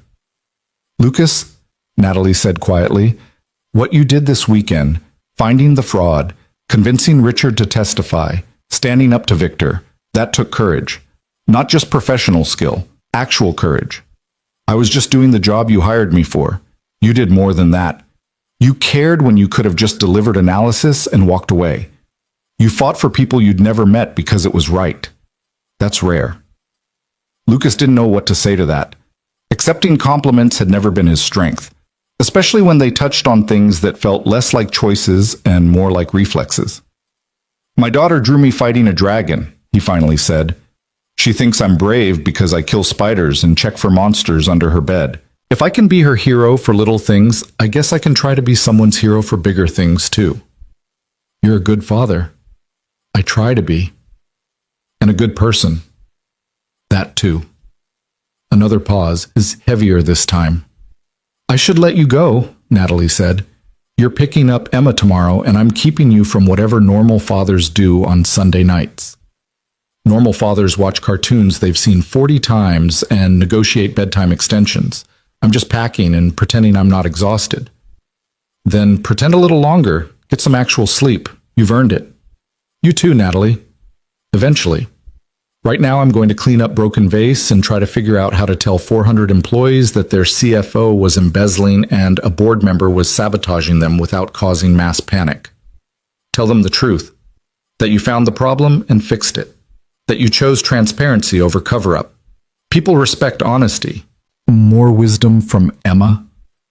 That's from 6 years of explaining hard truths to a kid who asks impossible questions. You learn to value honesty. I'll remember that. Good night, Lucas. Good night. She hung up, and Lucas stood on the beach watching the sun sink toward the horizon, painting the ocean in shades of orange and gold that would disappear in minutes. Tomorrow he'd pick up Emma. They'd drive home together, and she'd talk non-stop about her weekend adventures while he listened and laughed and remembered why none of the corporate drama mattered as much as moments like that. But tonight, just for a moment, he let himself feel proud of what he'd accomplished. Not the analysis or the investigation or even the courtroom-ready evidence, but the simple act of seeing someone who needed help and choosing to help them. That was worth more than any paycheck. Lucas walked back to the beach house as darkness fell, packed his bags with the efficiency of someone who'd been doing single-parent logistics for years, and set his alarm for 6 a.m. Caroline's house was 3 hours away. Emma would be waiting. He fell asleep thinking about dragon drawings and broken vases and a CEO who'd trusted a stranger because sometimes trust was the only option left. The alarm felt cruel when it went off, but Lucas was dressed and on the road by 6:30, coffee in hand, ready to leave behind corporate wars and return to the simpler battles of fatherhood. The drive gave him time to think, about Natalie's offer, about the consulting work that would bring structure and purpose back into his weeks, about whether he was ready for that, whether Emma was ready for him to be something more than just her full-time parent. His ex-wife had left because he'd chosen work over family too many times. He'd sworn never to make that mistake again. But this was different, wasn't it? Limited hours, clear boundaries, work that mattered without consuming him. Or was he just rationalizing the same pattern with better excuses? The questions followed him through 200 miles of highway until he pulled into Caroline's driveway at 9:47 a.m. and saw Emma burst through the front door like a small, joyful rocket. "Daddy!" She launched herself at him before he'd fully exited the car, arms wrapping around his waist, face pressed against his shirt. "Hey, Pumpkin." Lucas lifted her into a hug, breathing in the scent of strawberry shampoo and whatever craft project she'd been working on. "Did you have fun?" "So much fun. Aunt Caroline taught me to make friendship bracelets, and we watched 3 movies, and I ate ice cream for breakfast." "Ice cream for breakfast?" "Only on Sunday. Aunt Caroline says weekends have different rules." Lucas looked over Emma's head to where Caroline stood in the doorway, arms crossed, smiling. "Different rules?" he called out. "Emergency rules," Caroline corrected. "She was sad you weren't here. Ice cream was medicinal." "I wasn't sad," Emma protested. "I just missed you a little bit." "I missed you a lot," Lucas said, setting her down but keeping hold of her hand. "Come on, let's get your stuff and head home." Emma ran inside to gather her things, leaving Lucas and Caroline on the driveway. "How was it really?" Caroline asked quietly. "Intense. Complicated. Done." "And the consulting job?" "Continuing 2 days a week while she's in school, boundaries firmly in place." Caroline studied him with the look she'd perfected over 37 years of being his older sister. "You're sure about this?" "No, but I'm sure I need to try. Emma deserves a father who's present, yes, but also one who's engaged with the world, who shows her you can care about things beyond your immediate bubble. Just don't lose yourself again. You barely survived it the first time." "I won't. I've got better reasons to stay grounded now." Emma reappeared dragging a backpack that seemed to have gained weight during her weekend stay. "Ready!" They said goodbye to Caroline with promises to visit soon, then headed home.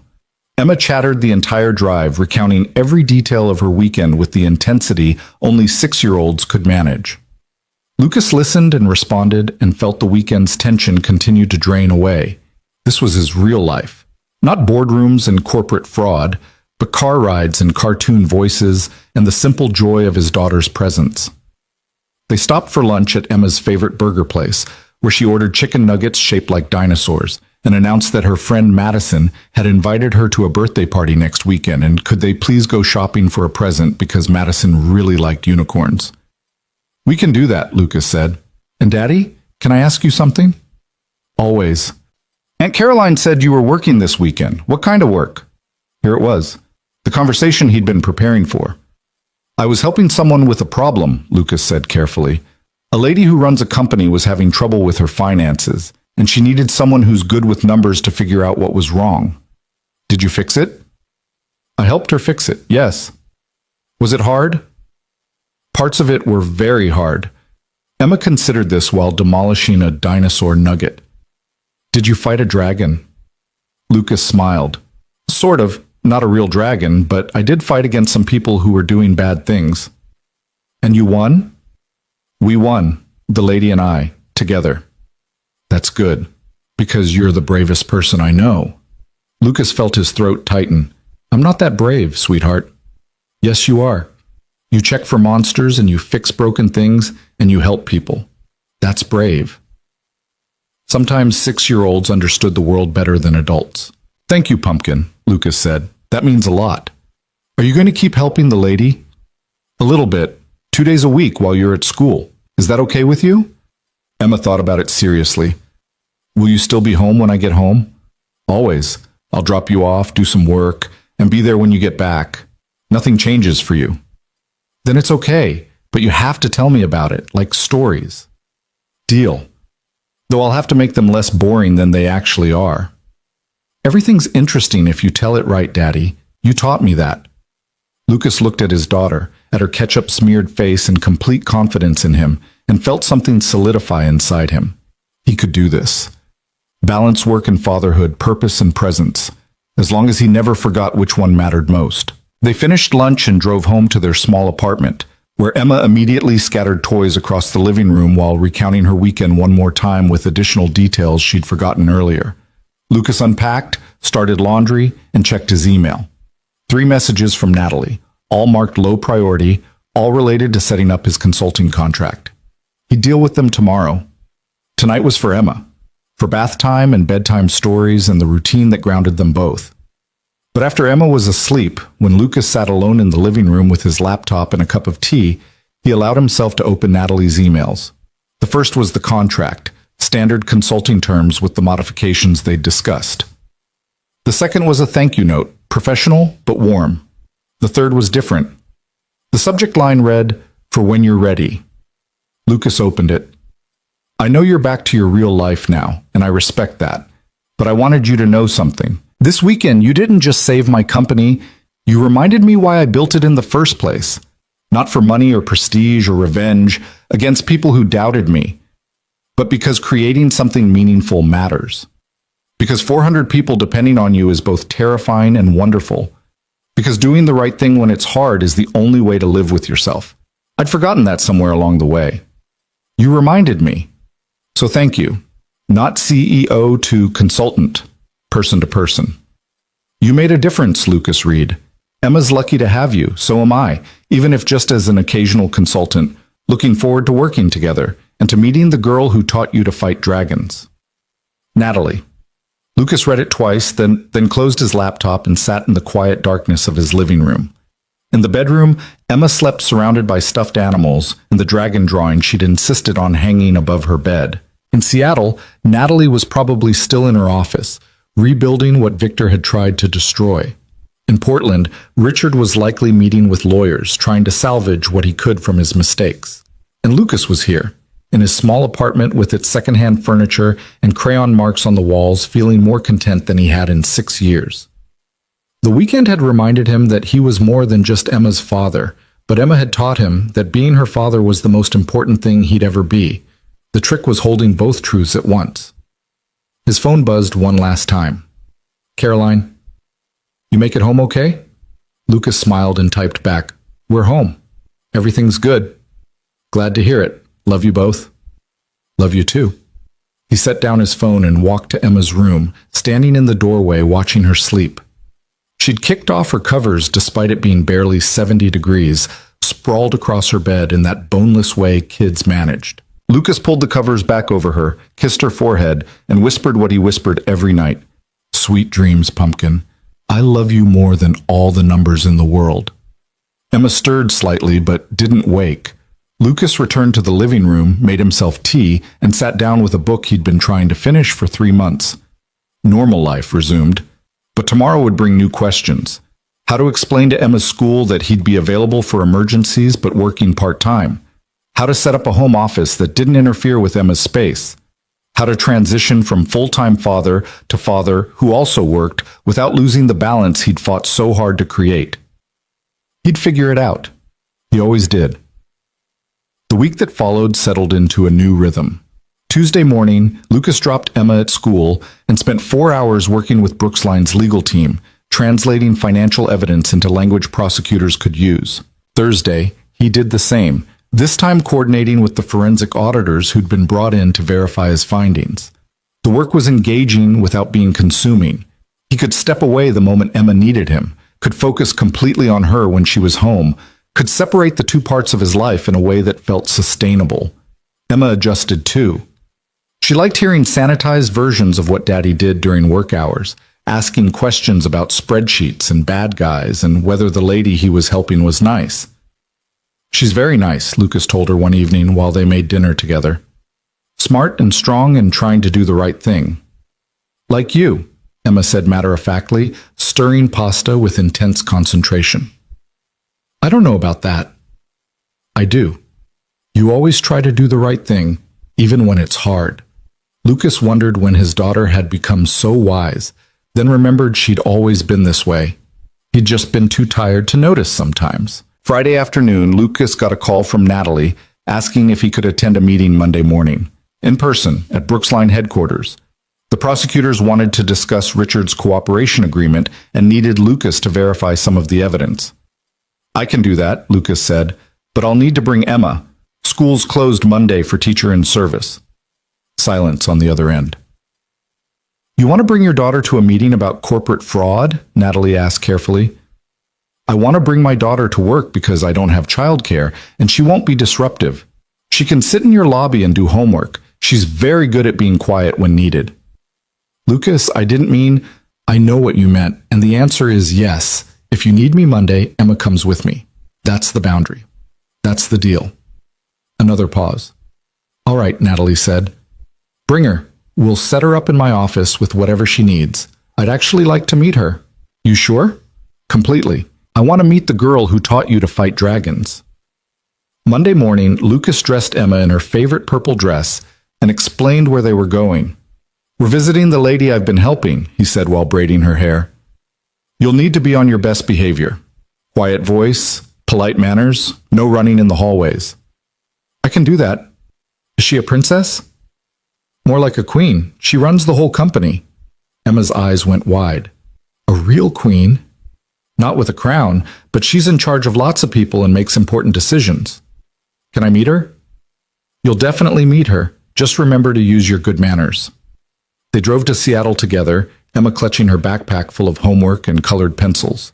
She stared out the window at the tall buildings, asking questions about everything they passed. The Brooksline lobby looked different on a Monday morning. Busy, energetic, full of young people carrying laptops and coffee and purpose. Emma's hand tightened in Lucas's as they approached reception. "Mr. Reed," Jennifer appeared immediately. "And this must be Emma." Emma hid slightly behind Lucas's leg. "She's shy around new people," Lucas explained. Jennifer crouched down to Emma's level. "I have a daughter too. She's 8, and she loves purple just like you." Emma peeked out. "Really? Really? Would you like to see Ms. Brooks' office?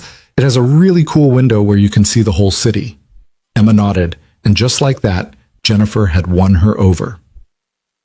They rode the elevator to the 12th floor, Emma chattering about school and her upcoming friend's birthday party. Jennifer listened attentively, asking questions, making Emma feel important. Natalie's office was exactly what Lucas expected. Corner suite, floor-to-ceiling windows, minimalist furniture that probably cost more than his car. But warm, too, with photos on the shelves and books that looked actually read, and a coffee mug that said "World's Okayest Boss." Natalie stood when they entered, and Lucas saw her entire demeanor shift as she looked at Emma. "You must be Emma," she said, her CEO voice softening. "I've heard wonderful things about you." Emma stepped forward bravely. "Are you the queen?" Natalie blinked, then laughed genuinely. "I suppose I am in a way, though I think boss is the more common term." "Daddy says you're very important." "Your daddy's very important too. He helped me solve a very big problem." "I know, he's the bravest." Natalie's eyes met Lucas's over Emma's head, and something passed between them. Understanding, maybe, or recognition of what mattered most. "Why don't we get you set up with some paper and markers?" Natalie suggested. "I have a table right over here where you can do your homework while your dad and I have a meeting." Emma settled in with her backpack, spreading out worksheets and colored pencils with the serious focus of someone given an important task.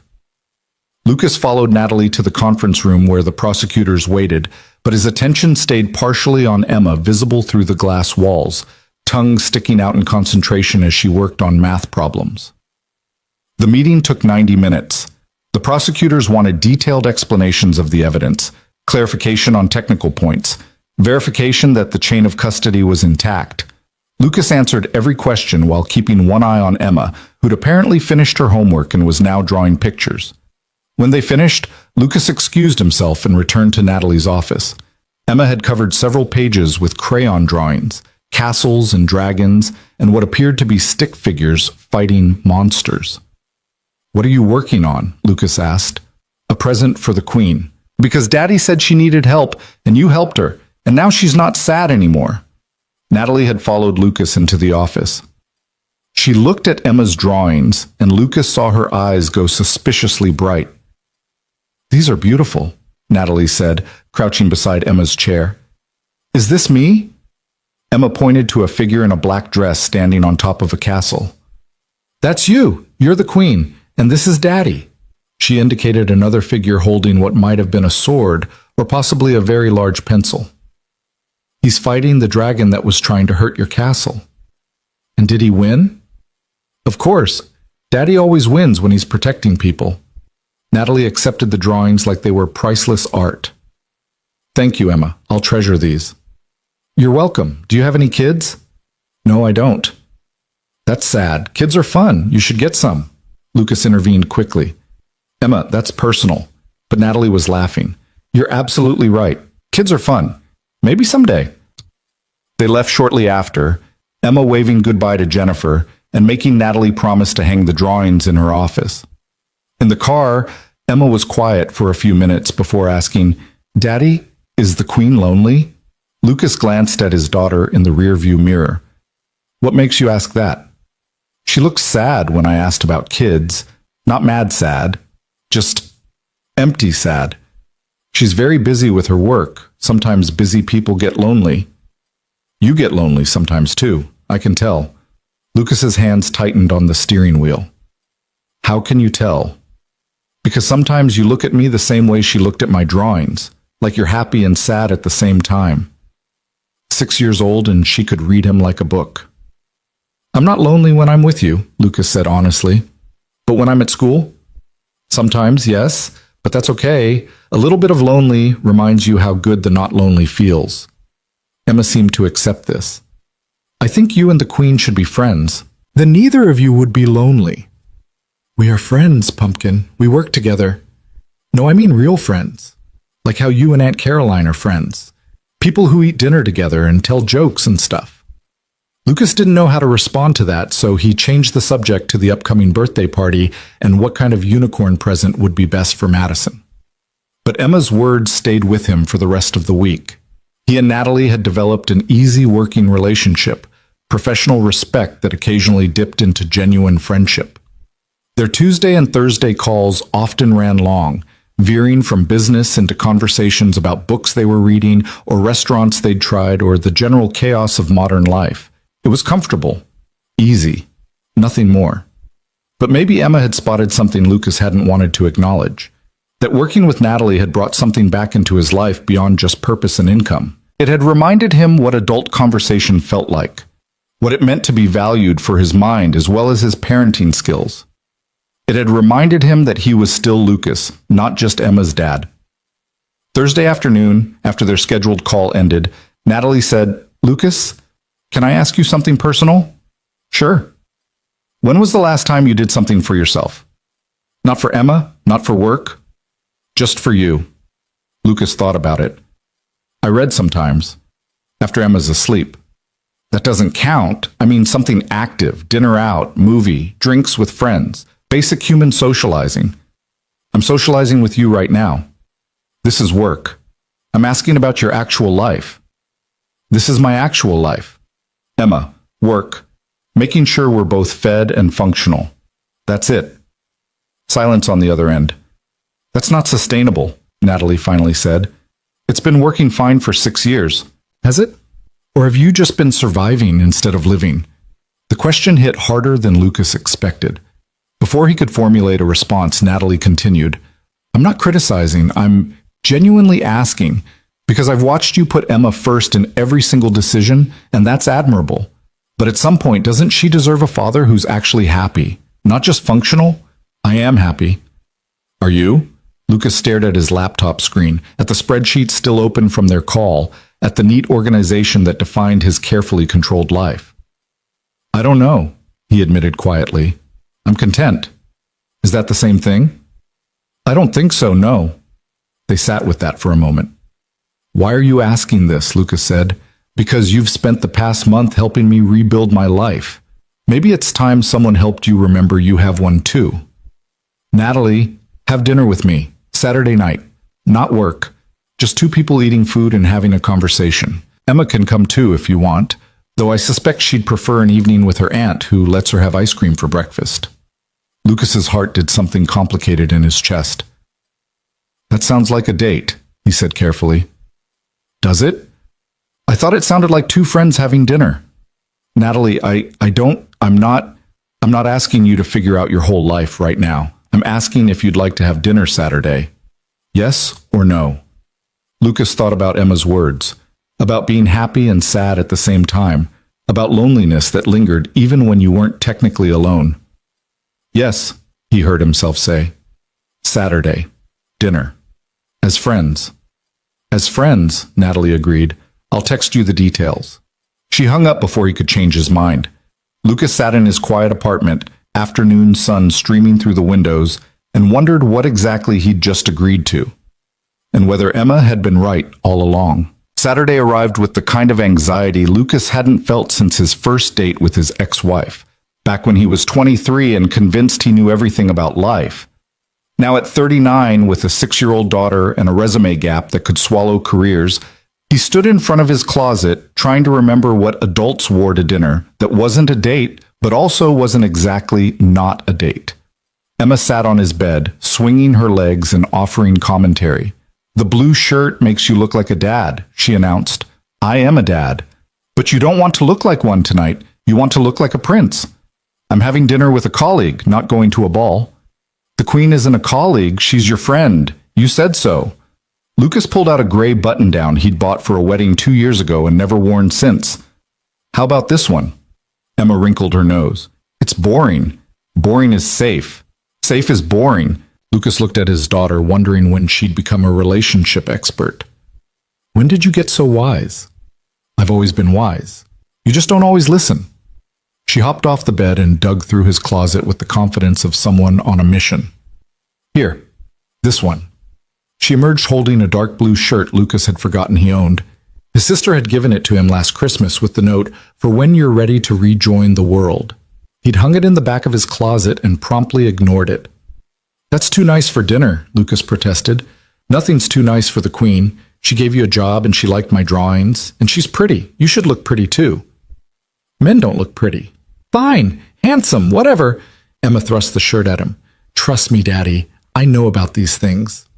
Lucas took the shirt, decided arguing with a 6-year-old about fashion was a battle he couldn't win, and changed. When he emerged from the bathroom, Emma clapped her hands. Perfect. Now you look like someone who fights dragons and goes to dinner. You're spending too much time with your aunt. Aunt Caroline says you need to have fun sometimes.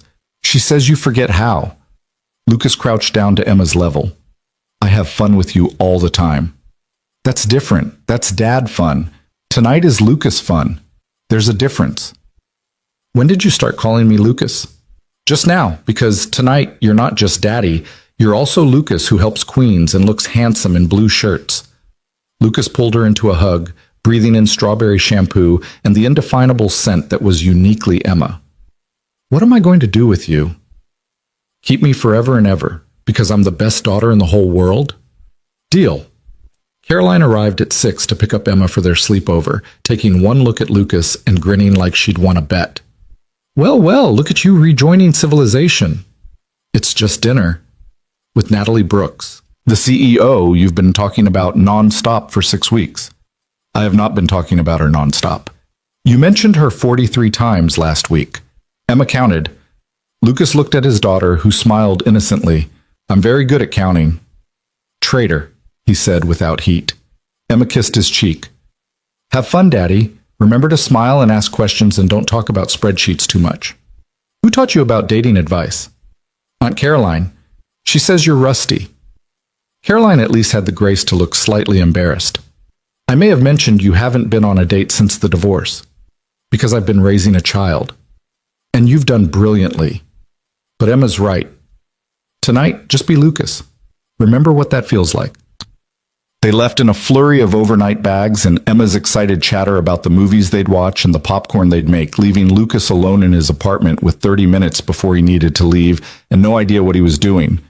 This was dinner with a colleague, a friend, someone who'd become important to him over the past 6 weeks of consultation work. Nothing more. Except it felt like more. Had felt like more since that first phone call when Natalie had asked about his life and actually listened to the answer. Since the meeting when Emma had given her crayon drawings and Natalie had looked at them like they mattered. since every Tuesday and Thursday when their professional calls drifted into conversations about books and music and the strange loneliness of being responsible for other people's well-being. Lucas checked his reflection one more time, decided he looked acceptable if not exactly handsome, and drove to the restaurant Natalie had chosen. It was the kind of place Lucas would never pick on his own, upscale without being pretentious, the sort of restaurant that suggested success without shouting about it. He gave his name to the host and was led to a table near the window where Natalie was already waiting. She stood when she saw him, and Lucas forgot how to breathe for a second. He'd only ever seen Natalie in two contexts: corporate armor at the office or desperate and disheveled on the beach. Tonight she wore a simple black dress that somehow managed to be both elegant and understated, her hair loose around her shoulders instead of pulled back in its usual severe bun. She looked beautiful. More than that, she looked happy. Lucas. She smiled, and it reached her eyes in a way her professional smiles never quite did. You found it okay? GPS is a wonderful invention. He sat down, suddenly hyper-aware of every movement. You look nice. So do you. Emma chose the shirt, didn't she? How did you know? Because it's perfect, and you wouldn't have chosen it yourself. You would have gone with something safe and boring. She said the same thing. Your daughter is very wise. Everyone keeps telling me that. They ordered wine, then dinner, falling into conversation with the ease they'd developed over weeks of working together. But something was different tonight. Without the buffer of spreadsheets and legal documents, without the excuse of professional necessity, they had to confront what had been building between them. Can I ask you something? Natalie said after their food arrived. And I want an honest answer, not the diplomatic consultant response. All right. Why did you really help me that day on the beach? You could have walked away, should have walked away. You had no obligation to a stranger with scattered papers and corporate problems. Lucas thought about lying, about giving some noble reason about justice or helping people, but Natalie had asked for honesty. Because you reminded me of myself, he said quietly. 6 years ago, when my marriage fell apart, and I realized I'd chosen work over the people I loved and lost everything that mattered. You were standing there trying to hold it all together, and I saw what I'd looked like back then. Desperate and alone and pretending you weren't both. Natalie set down her fork. And you wanted to help because you knew what it felt like? I wanted to help because nobody helped me. People told me to work harder, be stronger, figure it out on my own, and I did. But it nearly broke me. I thought maybe you deserved better than that. Lucas, I'm not finished. He met her eyes. I also helped because the moment I saw that number, I couldn't walk away. It's not in me to see something broken and not try to fix it. Emma gets frustrated with that sometimes. She'll have a toy that's missing a piece and I'll spend hours searching for it because incomplete things bother me. I'm not a broken toy. No, you're a person who built something amazing and was watching it get destroyed by someone's revenge fantasy. That needed fixing too. Natalie reached across the table and took his hand. The gesture was simple, natural, but it sent electricity through Lucas's entire body. You did fix it, she said. The audit's almost complete. Victor's facing federal charges, Richard's cooperating fully and will likely get a reduced sentence. The board's implemented new financial controls. The company's stable. Then why do you still look worried? She smiled sadly. Because stability isn't the same as happiness. I've spent 8 years building this company. And for what? To prove Victor wrong? To show the world I could succeed? None of that means anything if I'm still eating dinner alone every night. You're not alone tonight. No. Tonight, I'm with someone who makes me remember what it's like to talk to another human being who actually listens, who cares about answers instead of just waiting for their turn to talk. Lucas's thumb traced small circles on the back of her hand without conscious thought. Natalie, what are we doing here? Having dinner. That's not what I mean. I know what you mean. She took a breath. I'm trying to figure out if two broken people can help each other become whole, or if that's just a nice idea that doesn't work in reality. We're not broken. We're just dented. That made her laugh. Dented. I like that better. They finished dinner talking about everything except work. Books they'd read, places they wanted to travel, childhood memories that shaped who they'd become. Lucas told her about Emma's dragon drawings. and the time she'd convinced him that invisible friends needed real birthday parties. Natalie shared stories about building her company from nothing, the terror and exhilaration of betting everything on herself. When the check came, they both reached for it. "I invited you," Natalie said, "and I'm old-fashioned enough to feel weird about the woman paying." "That's antiquated thinking." "Then consider it my way of saying thank you for the job that's letting me afford Emma's summer camp." Natalie let him take the check. "Fine, but next time I'm paying." "Next time?" "Well, we have to eat, and I enjoy your company, so yes, next time." Lucas paid, and they walked out into the Seattle evening. The city glowed around them, alive with Saturday night energy. "I should get home," Lucas said, not moving. "You should," Natalie agreed, also not moving. They stood there on the sidewalk, two people who'd found each other in the strangest circumstances, trying to figure out what came next. "Lucas, I need to tell you something." Natalie's voice was serious now. "When you first helped me, I told myself it was just business. You were a consultant solving a problem. But somewhere along the way, you became more than that. You became someone I looked forward to talking to, someone whose opinion mattered, someone who made me want to be better." "Natalie, let me finish. I know you have Emma. I know she comes first and should come first. I know you have a whole life that doesn't include complicated CEOs with trust issues and companies that demand everything. But I need you to know that if you wanted to try this, whatever this is, I would make room for it. I would make room for you, and for Emma, and for the life you've built. Because what we have, even if it's just friendship, is worth protecting." Lucas felt his heart do something complicated and wonderful and terrifying all at once. "I haven't dated anyone since my divorce," he said quietly. "I told myself it was because Emma needed stability, but really it was because I was scared. Scared of choosing wrong again. Scared of bringing someone into her life who might leave. Scared of wanting something for myself and having it cost me everything again. I understand that. But here's the thing." Lucas stepped closer. "You already are in her life. You've been in it for 6 weeks. She draws you pictures and asks about you and tells me you're lonely and need friends. She likes you, Natalie, and so do I. Not as a consultant or a colleague or even just a friend.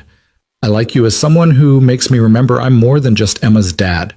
Someone who makes me want to be Lucas again. So what do we do about that?" "I don't know. Take it slow, see where it goes. Try not to screw it up." Natalie laughed. "That's not much of a plan. It's the best I've got. I'm out of practice at this." "So am I. Maybe we figure it out together." "Yeah, together sounds good."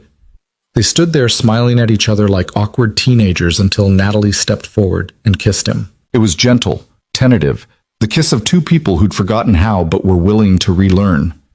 When they broke apart, Lucas was grinning like an idiot. "Emma's going to be insufferable about this," he said. "She already knows. She predicted it 2 weeks ago. Said we should be friends who eat dinner together. Apparently 6-year-olds are better at reading people than adults. She's going to want credit for matchmaking." "Oh, absolutely. I'll never hear the end of it." Natalie kissed him again, longer this time, and Lucas felt something inside him that had been locked away for 6 years finally begin to open. They eventually said goodnight, making plans for the following weekend when Emma would join them for a museum trip she'd been begging Lucas to take her on. As he drove home, Lucas called Caroline. "Well," she answered immediately. "How was it?" "Good. Really good." "Define good." "Define mind your own business." "Lucas Reed, don't you dare hold out on me. Did you kiss her?" "Maybe." Caroline's squeal was loud enough that Lucas had to pull the phone away from his ear. "I knew it. Emma, your dad kissed the Queen." Lucas heard Emma's voice in the background. I told you he would." "Put her on," Lucas said. Emma's voice came through clear and triumphant. "Did you have fun, Daddy?" "I did, sweetheart. Thank you for the shirt advice." "You're welcome. And Daddy, I'm happy you're happy." "I'm happy too, Pumpkin. See you tomorrow?" "See you tomorrow. Love you." "Love you more." He hung up and finished the drive home, his apartment feeling less empty than usual. The week that followed brought new challenges and adjustments, but they felt manageable now. Lucas continued his consulting work at Brooksline, the company's recovery steady and strong. The forensic audit confirmed everything Lucas had found, and federal prosecutors moved forward with charges against Victor Lane. Richard Vasquez received a plea deal in exchange for full cooperation, avoiding prison but facing probation and restitution payments that would take years to complete. He'd sent Lucas a note thanking him for giving him a chance to make things right. But more than the professional victories, Lucas found himself building something personal. He and Natalie fell into an easy rhythm of dinners and weekend outings, always including Emma, who took to Natalie with the same enthusiasm she showed for everything in her 6-year-old life. 3 months after their first dinner, Natalie joined them for Emma's end-of-school-year performance, where Emma played a flower in a play about gardens and forgot half her lines but beamed the entire time. Watching Natalie cheer alongside him, Lucas realized this was what happiness felt like. Not the absence of problems, but the presence of people who made problems worth solving. 6 months in, Brooksline Media held a press conference announcing their full recovery and new transparency initiatives. Natalie stood at the podium, radiating confidence, but when the questions got tough, her eyes found Lucas in the audience and he saw her steady. Afterward, she introduced him publicly, not as her consultant, but as her partner. The word sent whispers through the room, but Natalie didn't clarify whether she meant business partner or something more. She just smiled and answered the next question. That night, with Emma asleep at Caroline's and the two of them alone in Natalie's apartment for the first time, she asked him the question he'd been expecting. "What do we tell people about us?" Lucas pulled her close. "The truth. That you needed help, and I happened to be good with numbers. That we became friends and then became more. That we're figuring it out as we go." "That's not very romantic." "You want romance? How about this? I met you on the worst day of your life, and you met me on a day when I'd forgotten I was more than just a father. We saved each other without meaning to. We built something real from broken pieces, and now we're here, trying to make it work because what we have is worth fighting for." "Better," Natalie admitted. "But you're right, we did save each other. Emma would say we're just two dented people who found each other. Your daughter really is wise. The wisest." A year after that day on the beach, Lucas stood in Brooksline's conference room presenting quarterly results to the board. The company had not only recovered but grown, expanding into new markets with the stability that came from honest leadership. When the meeting ended, Sarah Chen approached him. "Mr. Reed, the board has discussed your role here. You've been invaluable during the recovery, but we recognize you initially came on as temporary help." Lucas's heart sank, wondering if this was the conversation where they thanked him and moved on. "We'd like to offer you the permanent position of Chief Financial Officer," Sarah continued. "Full-time, competitive salary, whatever flexibility you need for your daughter. You've earned it." Lucas looked at Natalie, who was trying hard not to smile. "Can I think about it?" he asked. "Of course. Take whatever time you need." That evening, Lucas sat Emma down and explained the offer. "They want me to work there all the time," he said. "Not just 2 days a week. It would mean more money and more responsibility, but also more time away from you." Emma, now 7 and somehow even wiser, considered this seriously. "Would it make you happy?" she asked. "I think so. I like the work and the people. And you like the Queen. Her name is Natalie, and yes, I like her very much. And she likes you." "She does." "Then you should do it. Because you taught me that doing things you love with people you love is what makes life good." "When did I teach you that?" "Every single day, Daddy. You just didn't know you were teaching it." Lucas pulled her into a hug. "What would I do without you? Be sad and eat bad food and wear boring shirts. It's a good thing you have me. The very best thing." He accepted the position the next day with one condition. He left every day at 3 to pick Emma up from school. No exceptions. No negotiations. Natalie, as CEO, signed off on it immediately. 2 years after the beach encounter, Lucas stood in his new office, smaller than Natalie's but with a view of the water that reminded him of how far they'd come. Emma's drawings covered one wall, a gallery of dragons and castles and stick figures that chronicled her growing artistic skills. Natalie appeared in his doorway. "Got a minute?" "For the CEO, always." She closed the door behind her, which usually meant serious conversation. "I've been thinking about something," she said. "Should I be worried? Maybe, or maybe happy. I haven't decided which." She took a breath. "Emma's birthday is next month. She's turning 8. I'm aware. The party planning has been intense. And you're both important to me. You and Emma, you've become my family in a way I didn't think was possible after everything with Victor." Lucas's heart started beating faster. "I know we said we'd take things slow," Natalie continued, "and we have. 2 years is slow, but I don't want slow anymore. I want permanent. I want Sunday mornings and birthday parties and parent-teacher conferences. I want Emma's dragon drawings on my walls, too. Natalie, I'm asking if you'd consider making this official. Not just the relationship, but the family. You and Emma, me and you, together, permanently." Lucas crossed the office and took her hands. "Are you asking what I think you're asking?" "I'm asking if you'd marry me. If you'd let me be part of Emma's life officially. If we could stop pretending this is temporary and admit we're building something that's meant to last." Lucas kissed her, long and deep and certain. "Yes," he said when they broke apart. "Yes to all of it. To marriage and family and dragon drawings on your walls. To Sunday mornings and parent-teacher conferences and every normal, beautiful, complicated thing that comes with building a life together." Emma's going to lose her mind with excitement. She's going to claim credit for the entire relationship. She should. She was right from the beginning. They stood there in Lucas's office, holding each other, while the Seattle skyline glowed outside the window, and Lucas thought about how far he'd traveled from that beach 2 years ago. He'd been a single father trying to find peace and solitude, convinced that being Emma's dad was enough purpose for one life. He'd been wrong. Or not wrong exactly, but incomplete. Emma had taught him about dragons and bravery and seeing the best in people. Natalie had reminded him that he was more than just a father, that his mind and heart and skills mattered beyond bedtime stories. Together, they'd shown him that you didn't have to choose between being a good parent and being a whole person. You could be both. You could fight dragons and fall in love and build a life that honored all the parts of yourself. The wedding was small, held on the same beach where Lucas had first met Natalie, with Emma as the flower girl wearing a purple dress and a crown because she'd insisted that if Natalie was the queen, she got to be the princess. Caroline cried through the entire ceremony. Richard Vasquez sent a gift with a note of congratulations and thanks for the second chance Lucas had helped him earn. The Brooksline staff threw them a reception that lasted until midnight, filled with laughter and dancing and toasts that made them both misty-eyed. But the moment Lucas would remember forever came the next morning when he woke up in Natalie's apartment, their apartment now, with Emma jumping on the bed demanding pancakes. "Daddy, Natalie, wake up! I'm starving and we need to celebrate with breakfast."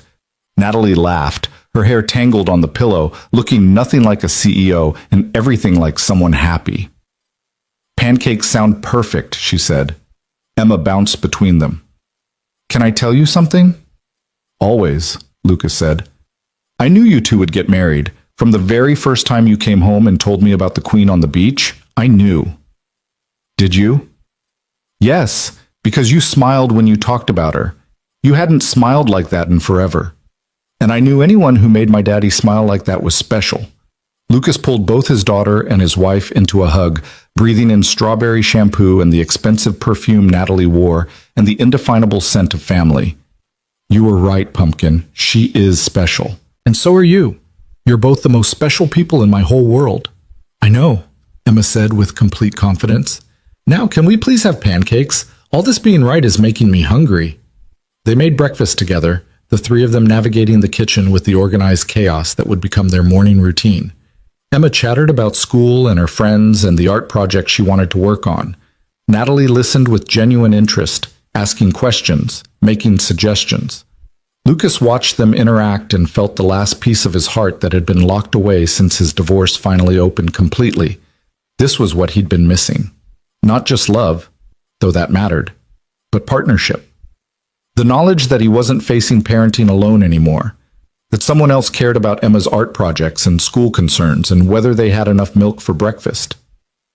That afternoon, they took Emma to the beach. She ran ahead, chasing waves and looking for shells, while Lucas and Natalie walked hand in hand along the waterline.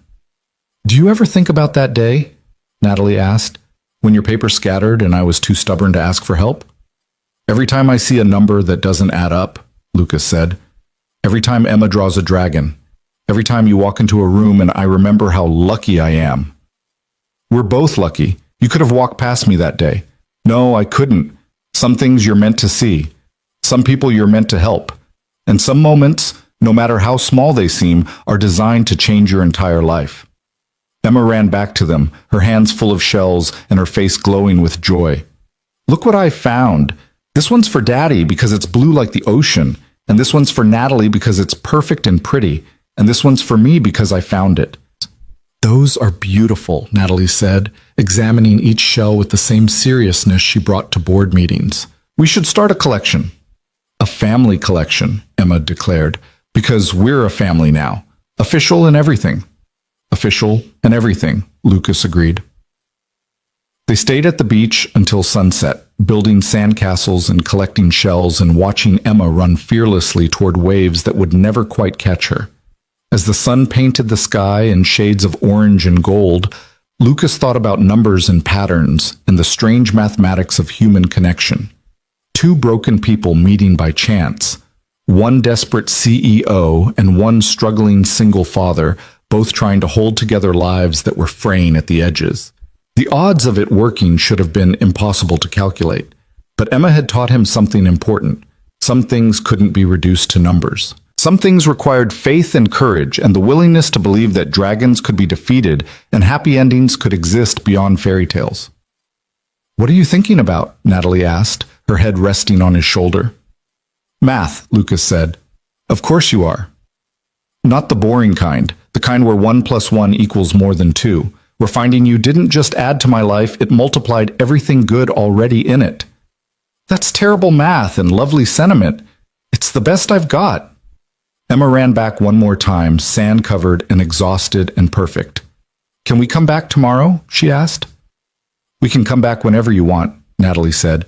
This beach is kind of special to us. Because this is where you and Daddy met? Exactly. Emma looked at the ocean, at the spot where papers had scattered and lives had intersected, then back at her parents. I'm glad you lost your papers that day, she said. Because if you hadn't, Daddy wouldn't have helped you. And if he hadn't helped you, you wouldn't have become friends. And if you weren't friends, you wouldn't have gotten married. And if you didn't get married, I wouldn't have a Natalie. So really, losing your papers was the best thing that ever happened. Natalie laughed, but there were tears in her eyes.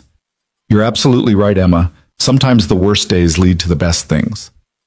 Just like Daddy always says, broken things can be fixed if you care enough to try. Dented things, Lucas corrected gently. We were dented. Not broken. Whatever, you fixed each other anyway. Emma yawned hugely. Can we go home now? I'm tired from being right all the time. They walked to the car together, Emma between them holding both their hands, swinging slightly as they walked. Lucas looked back at the beach one more time, at the place where everything had changed, and silently thanked whatever forces in the universe had put him in the right place at the right time with the right skills to help someone who needed him. That night, after Emma was asleep in her new room in their new apartment, Lucas and Natalie sat on the balcony watching the city lights flicker in the distance. What happens now? Natalie asked. We've solved the crisis, saved the company, gotten married. What's the next chapter? The boring one, Lucas said. The one where we wake up every day and go to work and come home to each other. Where we help Emma with homework and have family dinners and argue about whose turn it is to do laundry. The normal, unglamorous, absolutely perfect chapter where nothing dramatic happens except life. That sounds wonderful. It really does. They sat in comfortable silence until Natalie said, Thank you, Lucas, for seeing me that day on the beach, for helping when you didn't have to, for showing me that trust and transparency and doing the right thing actually matter, for being exactly who you are.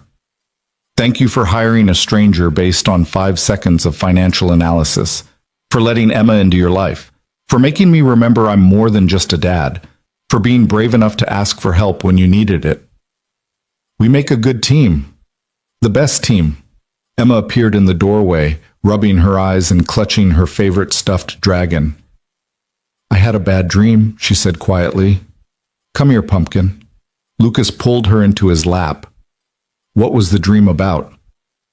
I dreamed that you and Natalie had to fight a dragon, but I wasn't there to help, and I got scared. We'll always have you to help us fight dragons, Natalie said, moving to sit beside them. Always, Emma. We're a team now. Promise? Promise, they said together. Emma settled into Lucas's lap, her breathing evening out as she drifted back towards sleep. Natalie's hand found Lucas's, and they sat there together on the balcony with their daughter between them and the city glowing below, and the future stretching ahead full of possibility. This was the ending Lucas hadn't known he was working toward that day on the beach. Not just solving a corporate crisis or finding romance or even building a family, but discovering that sometimes life's biggest transformation started with the smallest acts of kindness. That choosing to help someone when you could have walked away changed both of you in ways you couldn't predict. That numbers could tell you a lot about what was wrong, but people, the right people, the brave ones, the dented ones who kept trying anyway, they were the only ones who could tell you what was right. Emma's breathing deepened into sleep. Lucas adjusted his hold on her, this tiny person who'd taught him about dragons and bravery and seeing the best in people even when it was hard. I love you, he whispered to Natalie. I love you too. Both of you, Emma mumbled, not quite asleep after all. Love both of you. Now shh, I'm trying to sleep. They laughed quietly, careful not to disturb her further, and stayed there on the balcony until the city lights began to fade with approaching dawn.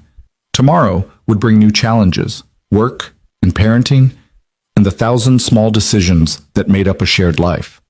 But tonight, in this perfect moment, Lucas Reed, single father turned consultant turned CFO turned husband, held his family close and knew with absolute certainty that every choice he'd made, every number he'd questioned, every person he'd chosen to help instead of walking past, had led him exactly where he needed to be.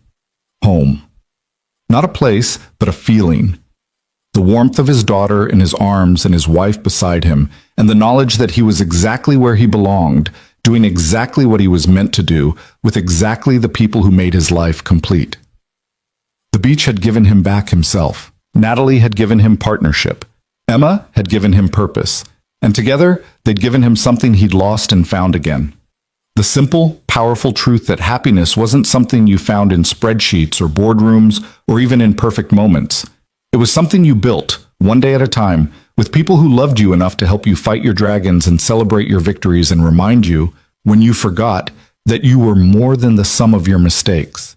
Lucas closed his eyes and held his family close, and for the first time in years, he felt completely, perfectly whole.